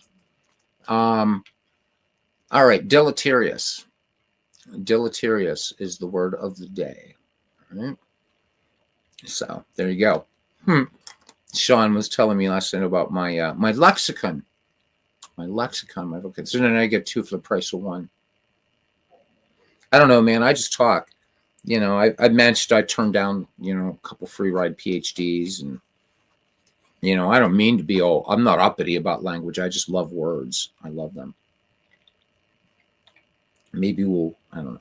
Anyhow, that is it. No other questions about Pocket Pennant Run? I guess that's it. I cannot answer questions about Ala Park 26, except to say that I think you'll want to buy it when it comes out. That's all I am allowed to say. There's some really exciting enhancements to the game this year. And put in about another hour of testing into it today. And I'll say this has been the most stable pre-release of Out of the Park that I've played thus far. So tonight, what I'm going to do as soon as I end this is I'm going to set up a tournament, see how it does with tournament play, to see if it's recognizing certain things that it should. But I'm going to have to cheat a little bit and copy Silva's Parks over or something like that. I don't know. But in the main game, there's a really, really super cool enhancement that I would call it a new game feature. And I think you guys will like it, especially when used in conjunction with the new player development thing. And now the Park Baseball, which I love. So it just keeps getting right. So there are infinities that are larger than infinities, that are larger than other infinities, is if you guys are into kind of following, different types of maths and all that, right? So Aleph null and Aleph whatever. So this game has become an even larger, as you guys will see, a larger infinite baseball playground. There's something, and I like throwing out teasers. There's going to be something that you can do in the game this year that you've never been able to do before. So I'm really excited about it, but I can't say anything more. There you go. Right. Deleterious, causing harm or damage. And it's great. It's great. All right. No more questions. I'm going to go off here then, because I know a lot of you folks work Mondays. I don't work till Tuesday. I could baseball all night, but let's not keep this any longer. It has to be. Please, anybody catches this later, and I've said it enough in the broadcast earlier, if you would like shorter, discrete tutorials on this game, basic tutorials for Out of the Park or action pieces or any one of those things, let me know. But again, I'm not a guru of any of these games. So I can't do like what, like Mike Garland could do with Out of the Park Baseball, Steve Tate could do with Action PC, or Dwayne Mars could do with Digital Diamond. But, if there's any way I can do anything I can do, maybe one night we can just, who knows? I mean, I have some plans for the channel this year to get into the more kind of getting a little bit more creative, getting a little bit more into the kind of tutorial type of things. Yeah. Sean said they're adding a pizza ordering buddy. He wants a pineapple pizza. Hey, David, how you doing? Yeah, man. You have a question? I will gladly answer. Wait for you to type that out. If I can answer it, I will.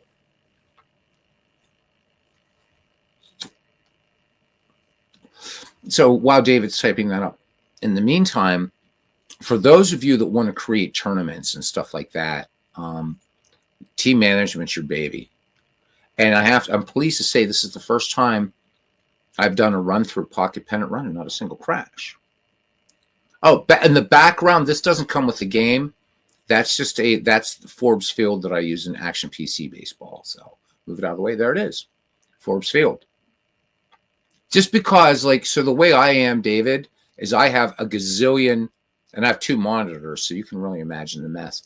I have a gazillion icons on my desktop.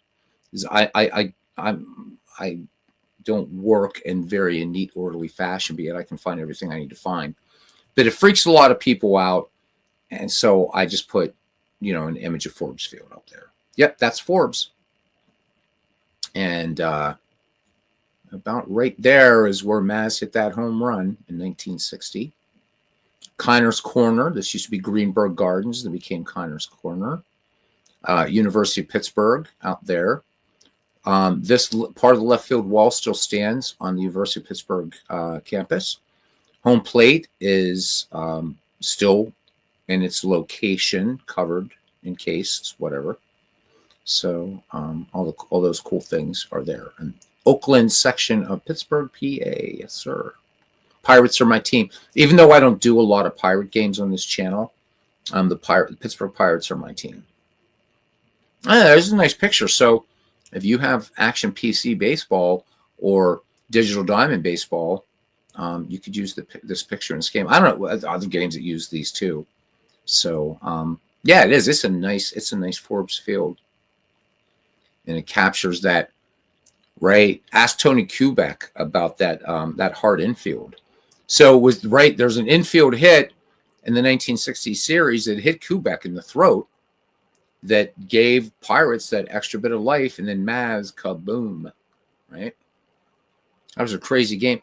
I mean, the crazy World Series, because the Yankees actually outscored the Pirates throughout that 1960 World Series, but Maz hitting that home run, and the Bucks take Game 7, 9-8, and the championship.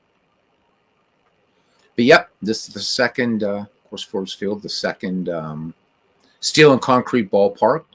The first one opened in April, Shibe Park in Philadelphia. This opened 2 months later and was home of the Pirates until 1970. Diamond has a cool shape. The other thing I like about it too is just right, because you could see, I mean, right, they didn't have like the groundskeeping back then, right? Wasn't like we have now. The stadiums, I mean, you even go to like a AA park and the ballpark looks so pristine in the field, right?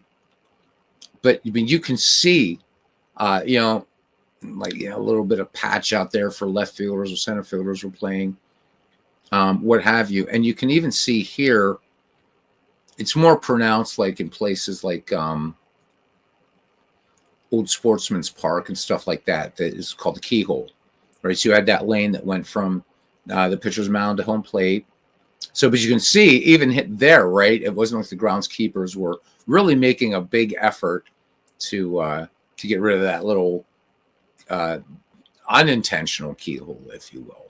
So, yeah. And this was a big ballpark, right? Babe Ruth's last ballparks or home runs here. And Forbes Field, there was never a no-hitter pitched in this ballpark. And it's entire from 1909 to 1970, there was never a no-hitter there. Big ballpark. So, yeah. Kind of nice. So there we go. A little bit of Forbes Field at the end of it all. Yeah. All right, guys. This is really fun. I guess no more questions. So we'll get out of here. Whatever you're playing, whatever it is that you roll up, play the game you love. And let us know. We do have a Discord. You guys come back. You're interested, we'll give you the Discord invite. Join. There's a couple free baseball games you can download if you follow this channel. Strategy Baseball and Pure Sim Baseball. I have them posted up there. I have a big player database up there that you can use for out of the park baseball. So there's a few goodies in the Discord, plus a great community. Sean says, yeah, right? How about it? He says, play the game I love, but damn, the seasons are long. How about it? That's part of the thing with baseball, right? You're doing that. You commit to a season replay. You're in it for the long haul. But think about it. Before games like this came along, imagine, you know, like, because you have the freedom in a season replay, right? So I mean, if I go back in here and pick one of the ones that I have saved. So let's just go to 1949. Okay. And let's load it. Well, I can choose what I want to play, what I don't want to play, and just sim out. But if you were, you know, so you can get a good season replay. But imagine having to do this back in, like, you know, even the 1980s, right? What a commitment this would be. And imagine rolling an entire season in cards and dice. Good God. I know there's guys out there that do it, but pretty crazy stuff, right? Carlos Yaz, man, how you doing? Just I'm about ready to sign off. Another friend comes in. How you doing, Carlos? It's good to see you. Carlos is big college basketball fan. I think he likes baseball, knows his baseball. So good to see you, bud. I hope you're doing well. Aren't you up late? Aren't you doing the 6 a.m. thing? Or are you off tomorrow or what? But guys, for $15, you're getting this thing. This is a steal. This is free, but got to get the game to get it. But come on, it's a steal for all the things that it can do. Man, oh man. You know, this is like what? This costs less than a Stratomatic season and less than an APA season. So you got it all.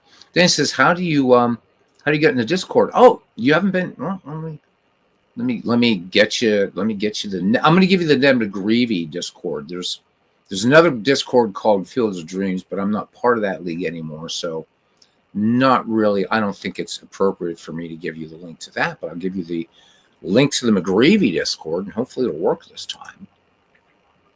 So just a second. Good God, man. There's like all kinds of people been trying to reach me. I got to get a little better at this. Mea culpa. Okay, the McGreevy League. And where's the invite people? Where'd it go? Hang on a second, guy. There we go. Invite people. Copy link. Copy. Boom. Boom. Boom. And boom. So Denny, it's named after Michael McGreevy, whose nickname was Ned. So if you watch the Ken Burns baseball documentary, you know who he is. And it's a league that we had a lot of fun with, that's coming back. But it was a league that people got to draft players from 1880 to 1919. And we played it out and did a couple iterations of it. It was really fun. It's coming back this time in out of the park baseball. And hey, maybe you'll join. If you like old timey baseball, and even if you don't, great way to kind of get conversant with it. But I have a sense that you're going to know a lot of these players. If you're a baseball only fan, you're going to know these players. So, but anyhow, join the Discord, please. Carlos, you really should pick this up, man. It's a steal. This thing is a steal for whatever you want it to do. Oh, the other thing you can do too, guys, I did forget to show you, I'm sorry, is if you want to do manual entry, if you don't want to use their score sheets or whatever, well, you can do manual entry, but I'll show you really quickly how that works. So Senators Athletics, we're not going to play the game. We're going to just run the box score sim. Remember to run full game sim if you're doing a replay and you want stats, leaders, stuff like that. Quick sim is just fast score baseball. It's not going to do that for you. Okay.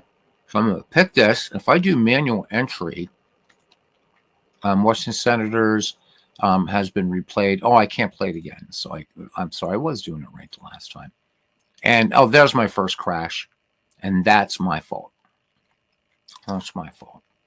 Manual entry is a way that you can actually enter in complete stats for all the batters and pitchers per game. So you can use this game for anything, just to print out score sheets, just enter data, use the board game companion, play Pocket Pennant Run, do some baseball research, and some what ifs and stuff like that. Still needs a schedule generator, which would make then cross-era play projects, things like that, a lot easier. But there's so much you can do. Hey, you're welcome, Denny. Hopefully you're able to get on. Yeah. No, that's all right. Hey, Sean, I've been on for an hour and 52 minutes, and that was the first little and that might have been my fault. But still, again, I will report that because you don't want games to crash. That's kind of the idea. However, the good news is if you're in the game, guys, this does save every at bat. So just like Action PC Baseball, if this crashes, you can pick the game back up again. Power outage, whatever. So, out of the park, which out of the park rarely crashes. Thank God, because you can't recover from a crash in out of the park baseball. And I don't know why they haven't added that, but you can't. But this does. It may not be the prettiest game, but I think it does a lot of things right, and you can't beat the price. And I know, I said it before, that I think a lot of people, and I think it's more of a minority because, again, there were like, I think 5 more members of the Facebook group page for this particular game, people that just joined today. It's growing. The buzz is getting around. And I know there are folks that are going to poo-poo and say, yeah, well, it's never going to be as great as Strat, or it's never going to be as great as APA, or da-da-da-da-da-da-da-da. I mean, but who knows? I don't care, man. I mean, I play different games. It's like, I'm in the mood. Like last night, I really wanted to do out of the park baseball, and that's what I did. Tonight, I wanted to show this update. Next time I'm on, which will probably be tomorrow night, I'm probably going to jump back to, maybe I'll do something in Pure Sim. I don't know. Each game has its own personality and whatever. Nice to have choices. I get bored playing just one game, just the same game over and over and over again, because I'm a gamer. I like action RPGs. Sometimes I want to play Grim Dawn. Other times I want to play Path of Exile 1 or 2, or Diablo 4, or Whatever else is out there. There's a billion ARPGs. The Adventures of Van Helsing, excellent 8-part ARPG. So that's why I like this. Sean's the same. And I know, Sean, you play Action, Out of the Park, this one. You play a number of baseball games too, right? So, yeah. Yeah, right. Well, I mean, if I would see, yeah, and you're right, Sean. So, and Carlos has been playing the first Path of Exile again. Have you tried the second one yet? Man, it's it's completely utterly different. It's harder, but it's cool. It's not the same. It's not the same as Path of Exile, the first one, but it's Path of Exile, still a great game, and Grinding Gear games still supporting it. But back to Sean's point about one game. So, Sean, if you've noticed, you're at almost every broadcast I do. I can't name. I always say, well, I always get around it by saying, well, if I had to pick just 2 baseball sims, I've never said one. Never said one, because I couldn't do it. I'd go nuts. And of course, on the proverbial desert island that mysteriously, while nobody can find you, does have a source for electricity. Kind of. I always thought the desert island thing, only worked with books, but now we talk about the desert island baseball game or whatever. Cards and dice guys don't have to worry about power unless they're, we want to play at night. Then I guess you brought candles or hope there's a full moon, right? But so my 2, although, now this guy's getting more robust, but my 2 are Out of the Park and Action PC Baseball. The third I would add would be Baseball for Windows, just to have another voice in that deserted island. Unless I'm there with Kate Beckinsale, then I'm not going to play any baseball. So Carlos just bought Action PC Football and Stardew Valley. Stardew Valley, man, that will suck your life away. Have fun with that. It's fun. There's little pixel graphics and stuff like that, but it's a cool game. And that's kind of created its own genre. So have fun with Stardew Valley. And I've seen Steve Tate play Action PC Football. If you're a football fan, I'm sure you'll like that game. I think of all the Action PC games, I think the baseball game's the best looking one, and I think the best playing one that I've seen. I don't play other sports. I just play Action PC Baseball. Watching the other ones, like Action PC Basketball, looks dreadfully slow, just. And that's not, which is kind of funny. Basketball is arguably the fastest of the games of the 4 team sports, and it seems to be the slowest one to kind of, emulate. I don't know. I've seen Dave Little does a great job when he used to do his Friday night Action PC Basketball stuff. I would tune in just because Dave's a friend of, he's part of our community, and he's one of those guys that has a voice that sounds like he should be broadcasting. And in this case, he does basketball. He's the guy to go to for basketball, the way our Red Sox fan is to go to for boxing. And then Legends and Christopher Slovic for kind of live digital baseball, because they sound like the real thing. Hockey next for you? Okay.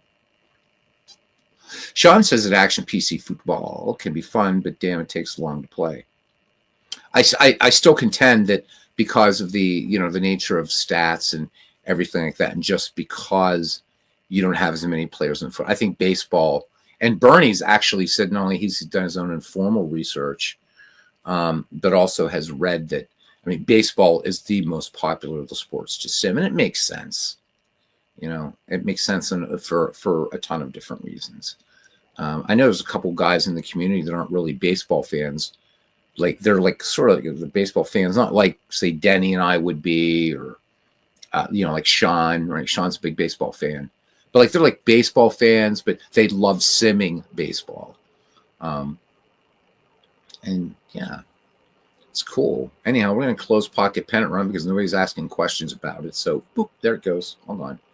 Look at Forbes Field for a minute or so, and then we'll cut out. Pass the word, guys. This is never about me building the channel. This is about us as a community.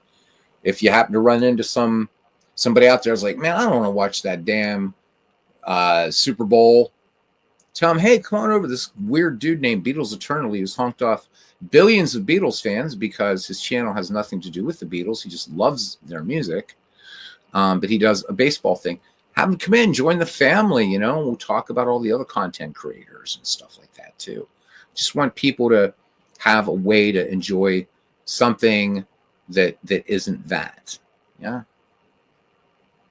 So yeah, Legends Undisputed Boxing. I want to get Undisputed, Carlos, but I got to get a new PC. This one is not going to run Undisputed, the one that I have right now.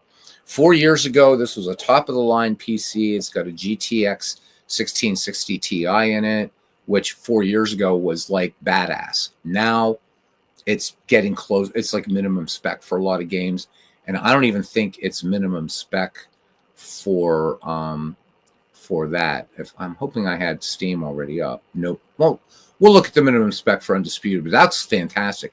I think it's on PlayStation.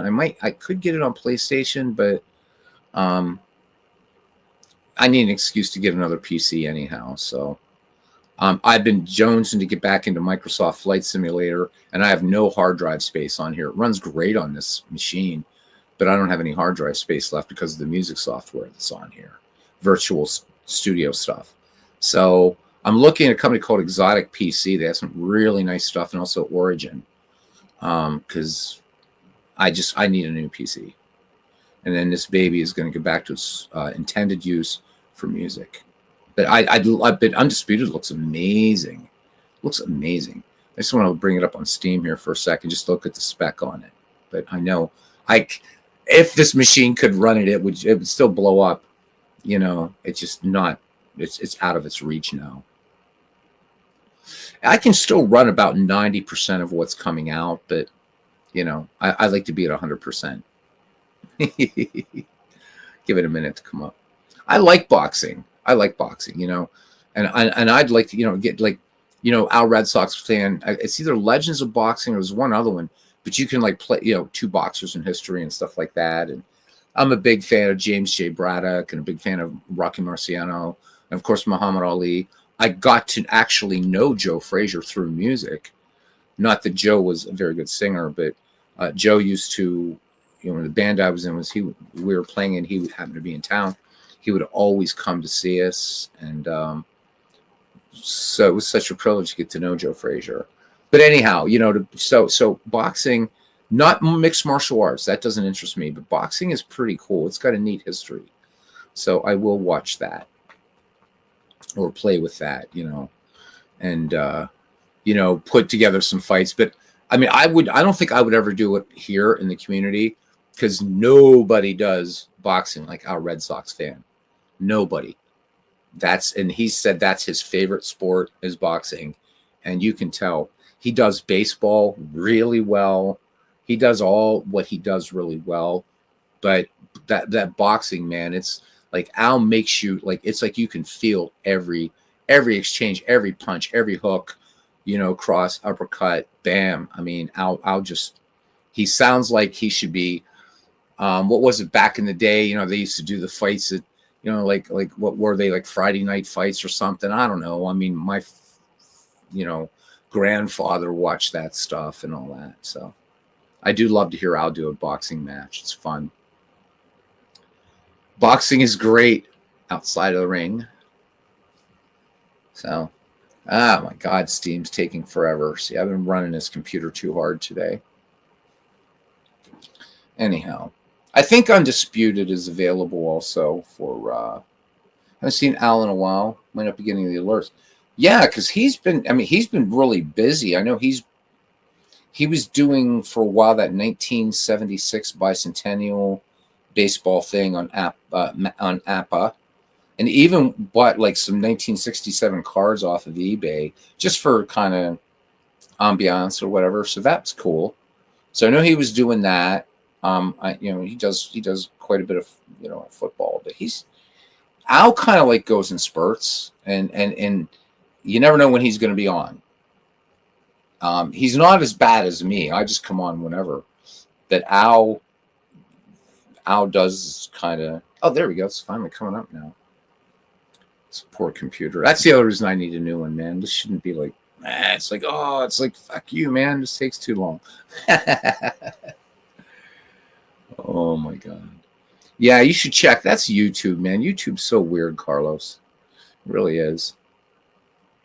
Because I know people have told me, they don't get the alerts or whatever for when I, come on here. I feel badly because it's just a train wreck people have, not had a chance to gawk at. So I'll go off on a tangent. Another thing I was doing today was binge watching some movies, and watched a movie I haven't watched in a long time. Was The Green Mile, and just one of the greatest movies ever made. I think every actor in that movie just dug deep and pulled something out within them. Just brilliant. And if you haven't seen it, I think you should watch it. And if you haven't seen it in a while, it's The Green Mile. What a great movie. What a great movie. Yeah. I don't know what I was thinking. Yeah, great movie, Carlos. He says he needs a PC update. Well, so Carlos, I've been using a gaming laptop because when I got to America, I'm like, I've got to be budget conscious, and I need to buy a laptop because that way I can use it for gaming and I can use it on stage that time, for music. But now that I'm kind of pushing more back into sleight of hand magic, and that, it's like, okay, this way I can just buy a tower or a mid-tower. I'm not going to take a tower on stage, but a laptop I can stick right up onto a keyboard stand and, good, ready to rock. But yeah, this thing's 4 years old. It's getting a bit long in the tooth. So let's see. I just wanted to see the system spec for Undisputed. There we go. So $50. $50. It's still at mixed reviews, but what's the minimum spec for this thing? So I know that, yeah. So my computer just meets minimum spec. So this is a 1660, and I've got a 1660 Ti. So I am really just at minimum spec for this thing. Recommended spec is an RTX 3070 or 2070. So this would play fine on a PlayStation 5, but on this PC, it's not going to. But it looks nice, man. Yeah, it looks really, really nice. And I think this is something I would have a lot of fun with. But I don't want to kill this poor computer. So just, in fact, I didn't even bother wish listing it because I knew. But there's some other, isn't there some other boxing games on here? VR I can't do. So no, but the other games like the whatever those boxing games Al plays, those are out there. So, Road to Perdition. Oh my God. I love that movie. And I love the soundtrack to that. Is just absolutely incredibly. It's just beautiful. The soundtrack to Road to Perdition. And to see Tom Hanks playing that kind of role, fucking awesome. Do I play the Talos Principle games? I tried. I suck at them, man. So no, I don't. You've seen my Steam library. It's pretty ridiculous. But I think I have the first Talos Principle. But no, I don't play them. I'm not that smart, man. I'm not that smart. I just like, I'm big into like games with like a lot of exploration, like grand strategy games. This is a great one. Red Dead Redemption, baby. Great game. Have this on Epic Games, but this is a great one. So yeah. V Rising is awesome, dude. V Rising is awesome. I don't have as many hours in it as I should, but you can see I have all the DLC for it. So it's $22 for the base game. And it's great. How many hours do I have in it? 39.9 hours.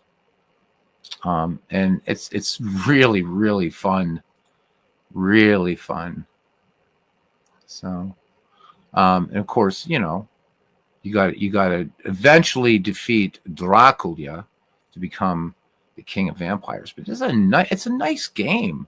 It's not a AAA title, but man, I mean, like, multi-level castles now and stuff like that. And the combat system's really, really nice.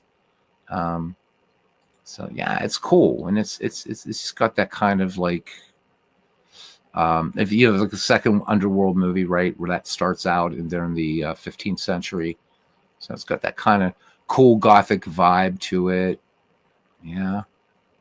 It's a big game world too. Lots to discover. So look at that, multi-level castles, man. So this game just I think really appeals to many types of gamers. So I mean, I love it. I absolutely love it. 4,000 hours unbanished. Holy shit. Yeah, I know. Funds. I know. So that's the thing, man. So like talking about getting a new PC. So I've got like the money to just like plunk down and buy one. But then it's like, oh shit, now I'm gonna be skint for a number of months. So that's why I'm looking for some pretty good, just some good financing or something that I can just, okay, hey, I can do $50 a month or something and just get a new PC that way. So I'm going to be maybe doing that tomorrow. But I hear you. 4,000 hours. Yeah, you told, I haven't tried Banished yet, but I bought it on your recommendation. So there it is. And you got 4,000 hours out of a $20 game. There's no DLC for it either, man. It's just, there you go. And you get that many hours out of 4,000 hours out of a $20 game, man. That's incredible. So no hard drive space right now, Carlos. That's the reason I haven't tried it yet. But I will show you guys that I still keep buying games, because my thing is I'm preparing for anything that might be sort of apocalyptic that doesn't mess up the internet or anything like that, and wouldn't be able to go out of the house or whatever. And then I have like games to play. So just let that do what it's doing. 4,600 hours. God bless you, brother. That's awesome. But yeah, I hear you. How about it? Funds. So we all should club together, because like Mega Millions and Powerballs all are, and Sean, we'll include you, man. I mean, you're up there in Canada, and we'll include MV over there in Blady, right? But we'll club together. We'll win Powerball or Mega Millions. We'll split up the money. We'll all quit whatever the hell we're doing, even the bullshit stuff, and just play games all day and all night and hang out, whatever. And we'll have our convention in Tahiti or some shit like that, right? Because grass skirts are always nice. So there's the old Steam library again, trying to pull itself in here. Kind of terrible. But again, running stuff all day. There it is. Ooh, out of the park. It's 26. There it is. I can't show it to you, but there it is. So this is what I bought like last week. So none shall intrude. You get to be a big ass dragon eventually. This Pirate Showdown looks like this will be fun. Here's a Hammer Watch 2. This is getting a lot of love on the internet. Oh my God, this is going to crash. So I'm not going to crash. It's going to hang up. Fly people in to come play games. Absolutely, Sean. So I don't know about making a game compound if I won the lottery. Mentioned a few days ago. Yeah. He says he's not kidding about that. Cool. I'd love it, man. But yeah, I just, I love games, man. What can I say? I love them. They're worst hobbies you could have, right? So anyhow, Steam's telling me Bafangul. So it's stuck right now. All right. Yeah, man. And we could do super geeky things and stuff like that. So some cool games coming out, man. Next year, Vampire the Masquerade Bloodlines 2. Sean, I know you're not a vampire fan, but I'm looking forward to that. I'm definitely looking forward to that. I'm a vampire geek. What can I say? getting a new PC into RTX 470. So they are coming down, but that's the other thing. David had talked about. Who's David? Was it David Lando last night? Somebody was saying about that they should get out even more once the RTX 5 series comes out. And I'm like, yeah, maybe I can wait another month or two and then maybe get, because the computer I'm looking at right now with keyboard and everything, it'd be like a $2,200 computer, and it's got an RTX 4070 Super in it. But hey, if I can save a couple $100, maybe I will. And really, I mean, if I wanted to, you get a good computer, you got enough RAM and stuff like that. Shit, you could give an RTX 3 series and then swap it out. That's the nice thing about towers as opposed to laptops. So there's that consideration. But if you're getting something that's like an RTX 30 whatever in it, that's something that somebody's owned before, and I'm usually kind of like, no, there's no like real warranty on this. So Skyrim, oh my god, yeah. So my former stepson has been, so you have to, for him, you got to count him in years. So my ex and I bought that for him in 2011, and it's 2025, and he still plays the game. So he has 16 years into Skyrim. 16 years. Crazy, right? Yeah, so you have a tower. That's nice, Carlos, because you don't have to, like, I've got to buy a PC, because again, if I buy a gaming laptop again, all right, yeah, then I'll be good for like 4 years, but then it's okay in 4 years. This way, you buy a tower for you, future proof, right? So you pop in some more, pop in some good RAM. You've got a power supply that can, you got a good power supply, and as long as your motherboard's compatible with everything like that, tower's the way to go, unless you need portability. And the other thing too, man, this is a big gaming laptop. It's heavy. This is one of those 17-inch. It's an Asus computer, and it's heavy, but it did its job and continues to do its job. I run this thing hard. I do artwork on it. I use it and interface it with hardware synthesizers for studio technology and stuff, and game with it, man. So I'm very happy with it, but it's just now, if somebody invents a laptop where I can pop in a new card and stuff and more RAM, that would be great. But, that's not going to happen. So what do you have? What graphics card do you have now? If you're still here, Carlos, there's only 5 of us here now, just bullshitting. We're way past baseball, people. So way past baseball. Let's see if you got a message from the legendary one. Would have stayed longer. Oh yeah, I know it. You're right. Oh my god, that's funny. Yeah, I know what he's talking about. Oh my god. Really? Because you know what, man? I've never had problems with anything Asus ever. So I wonder if you just got a lemon. That's weird. I've been buying Asus computers since 20, and I'm talking towers and laptops, since 2010.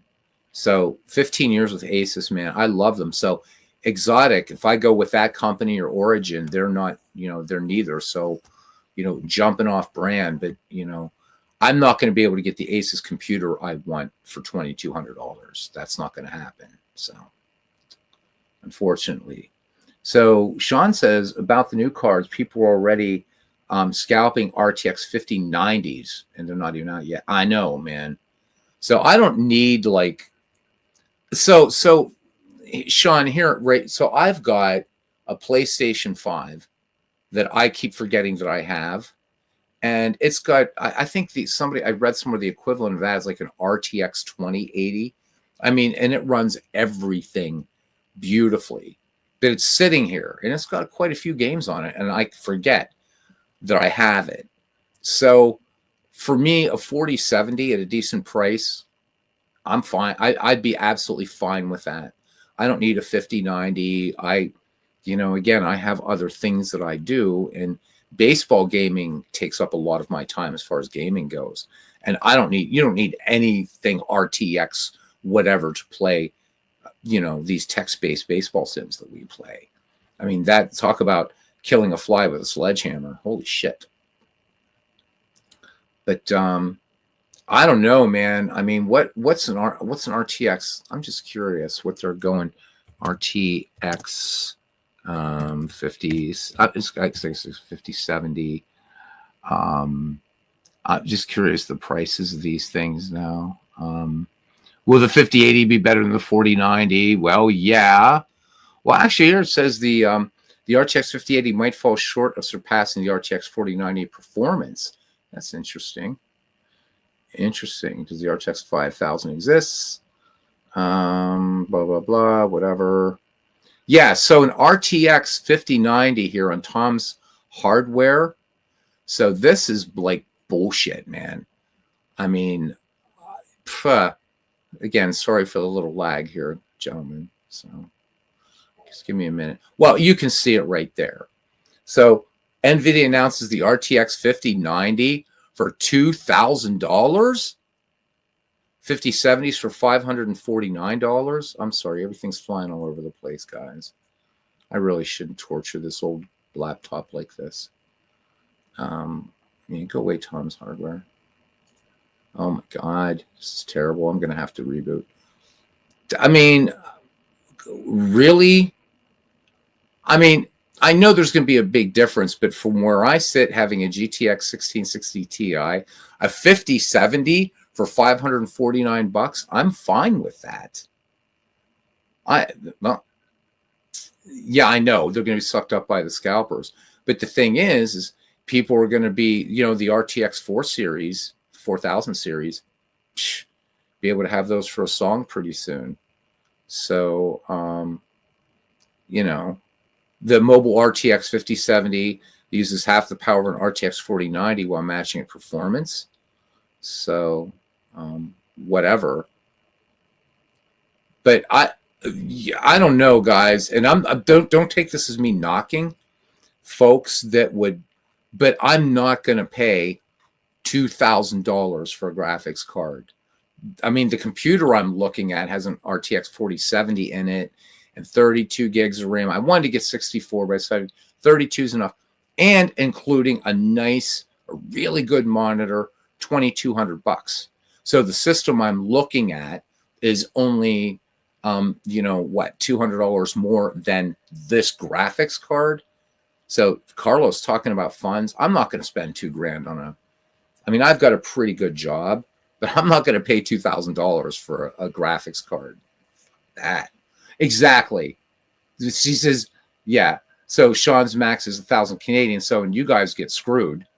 So 1,000 Canadian, that's a chunk of change for you guys. But yeah, I mean, there are people. I know a guy at work who said, yeah, man, I'm going to get an RTX 5090 when they come out. And I'm like, and I just said, dude, all respect. You and I are big time gamers and stuff, but why would you? I mean, why? Because I'll put it out there. If you look at maximum spec on a lot of games right now, which I closed Steam, so I'm not even seeing a lot of games yet that say recommended RTX 4000 series, and you can have an ultra high crazy, oh my God, graphics, but you know what? I don't have a problem with playing games that are just merely high resolution, and some games look even beautiful in medium resolution. So $2,000, I'm not that much of a gamer to spend $2,000. $2,000 would buy me a lot of Magic books. $2,000 would get me almost a Chord Kronos 3 music workstation, which I would get a lot more use of than a graphics card. But if you're out there and you can afford $2,000 for a graphics card, and that's what you want to do, and that's your thing, man, do it. Have fun. But I just no way. I'm sorry. I'll just find that RTX 4070 and be totally happy with it. If everything wasn't glitching out, I would show you guys the one I'm looking at.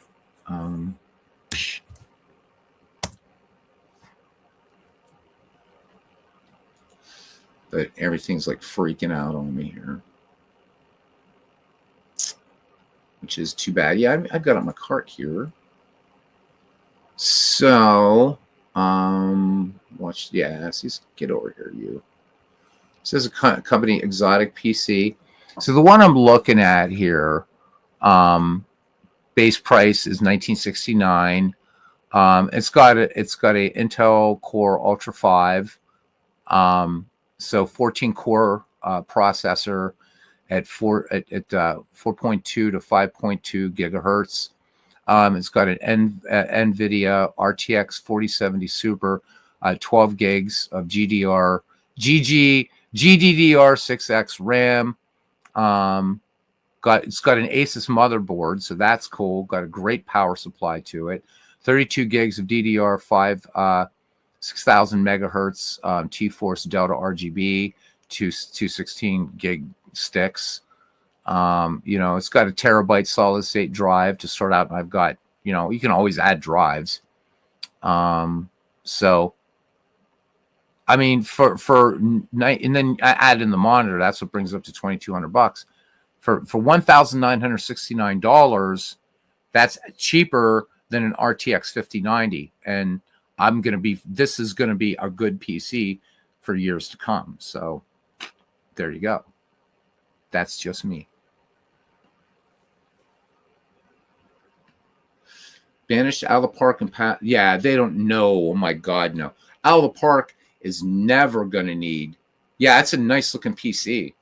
I like black PCs. I like black chassis too. But yeah, out of the park, dude.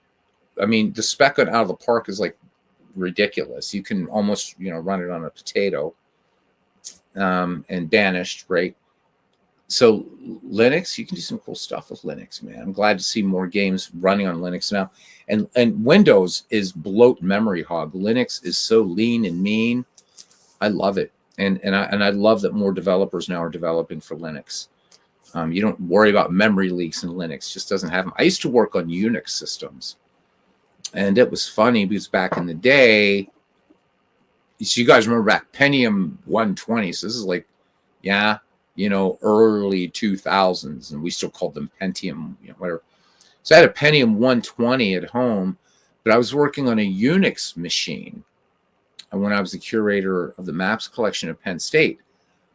And it was really kind of crazy, right? Because it was a 70 megahertz, but it was a Unix system, and it ran faster than a Pentium 120. It was just faster because Windows is such a memory hog, and the Unix operating system hardly takes up, and neither Linux, right? Too, not a big footprint on the hard drive. Got Windows, holy shit! What Windows is like?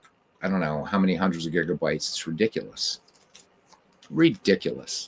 And here, look, yeah, you're getting Linux on a thumb drive. How nice is that? See.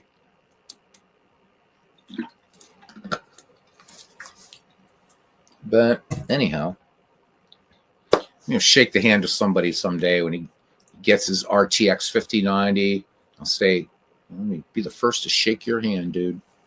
Something I'm not going to. I'll buy an RTX 5090 when the RTX 7000 series comes out. Then I'll probably be ready.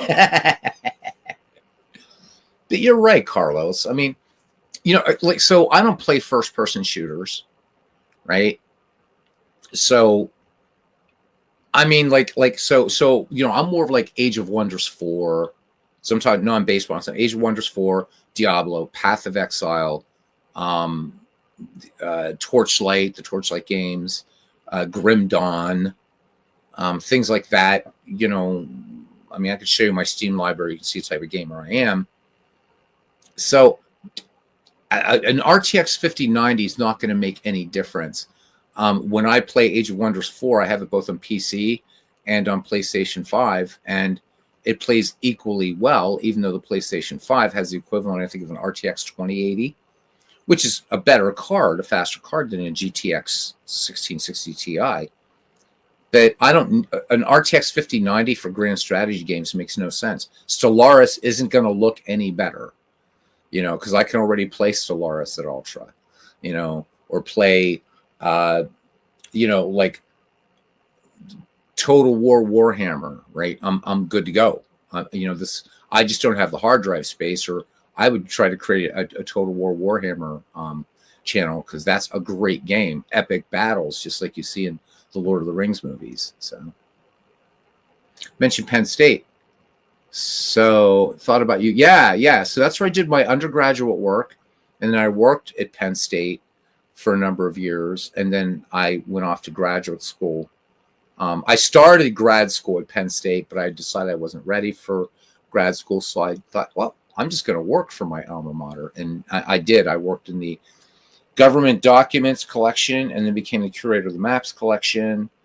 And it was a great job that I regret leaving. I do.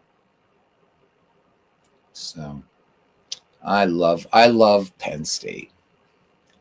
All right. Well, we're down to just 4 people, and it was a nice little chat tonight. Didn't expect it was supposed to be a half hour, and we're 2.5 hours. So guess we're done. Carlos, it's so good to see you, man. I got to stop by the Discord sometime and say hi to everybody. I know Mike Silva comes in every once in a while. David Lando comes in. Bernie comes in. But that's pretty much it. There's a lot of guys I haven't seen in a while. So you yourself among them.